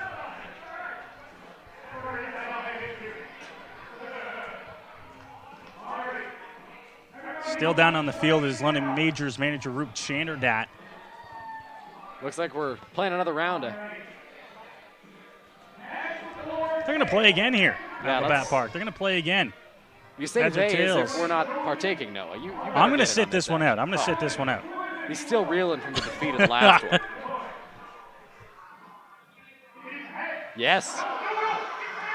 Oh, the heartbreak. I was told it was heads and it was tails. I'm out in round one. All right.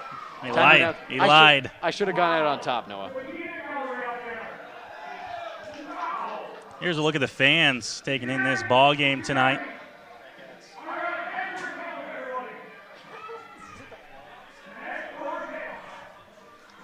And a look at the field, and not a good look if you're hoping this game will continue, Dylan, as you can see the water starting to take on the Labatt Park infield.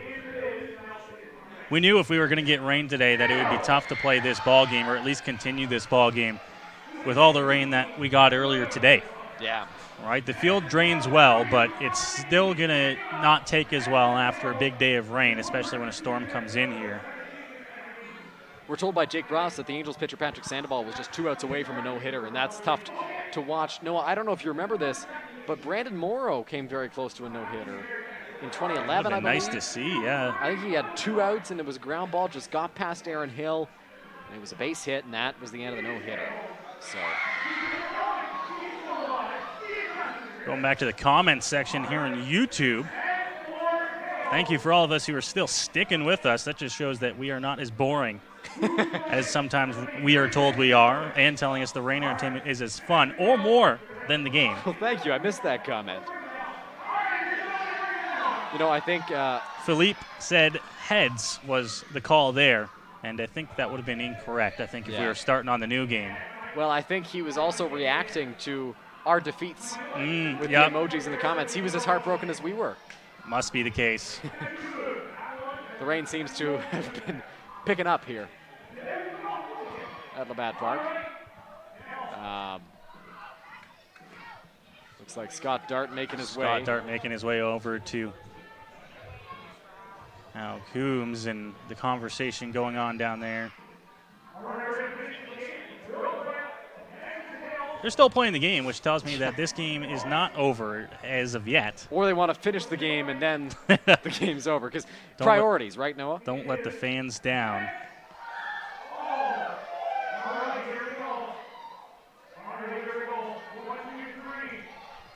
Matthews still following the action down there, it looks like.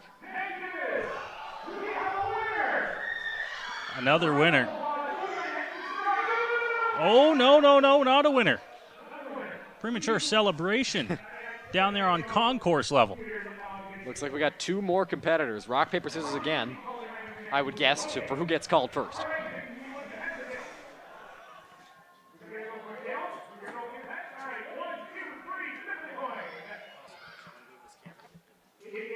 All right, it's tails, and we've got ourselves a winner.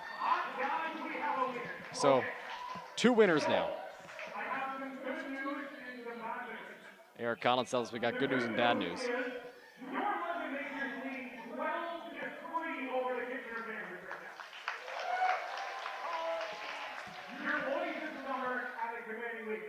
bad news is, unfortunately, we are going to have to call the game tonight because of weather. We would skip it out right now. What we're going to do is we're going to pick this game up to the next time we play the game. We're going to get on to that game, and we'll continue with this lovely fall. I think that's pretty good. So not sure if everyone caught that down there on concourse level, but Eric Collins letting the fans know in attendance here tonight that the game is being called now here at Labatt Park, and will be picked up the next time that the Panthers are in town, with the Majors leading 12-3 here in the bottom of the 4th inning. So the game gets called here tonight, and luckily for the Majors, it's suspended, so they get to pick up right where they left off, up 12-3 when these 2 teams meet again. And Noah, I'm going to do a quick check to try and find out when that will be. If I'm not mistaken, I don't know if they were going to play it at Labatt Park or at Jack Couch, because I think the Majors go to Jack Couch a few times before the weeknight games, though, so yes. I'd imagine that they will try to play it the next time that the Panthers are in London. So, which I'm not mistaken, later in August. Yes, so August 20th is the next matchup, and then the Majors go on the road to Kitchener for 2 to round out the season series. But the good news, like we mentioned, Majors lead 12-3 when they do pick this one back up, which is good for this Majors team when they do have to come back and play the final 6 innings of this ball game. They'll have themselves a 9-run lead, 12-3. Yeah, we'll see if Braden Farrington picks up where he left off on a different day and maybe continues this game. I believe, if I'm not mistaken, Noah, a suspended game will last the full 9 innings once it's resumed, and then the game after it, which will be part of a doubleheader with the way things are set up now, will be 7 innings. And I'm getting the word that that is correct. So 9 innings for the suspended game once it's picked up on August 20th. And then 7 innings for the game following. That's what Major League Baseball is doing this year, and that is what the Intercounty Baseball League will be doing this season as well. So on August 20th, we'll have the remainder of this ball game, followed by another 7-inning tilt between the 2 teams. Thank you for joining us tonight on Majors TV as the London Majors got out in front to a 12-3 lead. They scored 3 runs in the first, 5 in the second, 4 in the third to lead 12-3 going into the rain delay, and that's going to end the ball game for us tonight. Make sure you join us tomorrow for a double dip as the Barrie Baycats come to town for a double header. First game starting at 3:05 here at Labatt Park. Majors TV broadcast with Dylan Baker and Jackson Farrell will be on the air shortly before 3 o'clock. Double header, second game going at 7:35, scheduled first pitch. From all of us here at Labatt Park, thank you for joining us, and we'll see you tomorrow.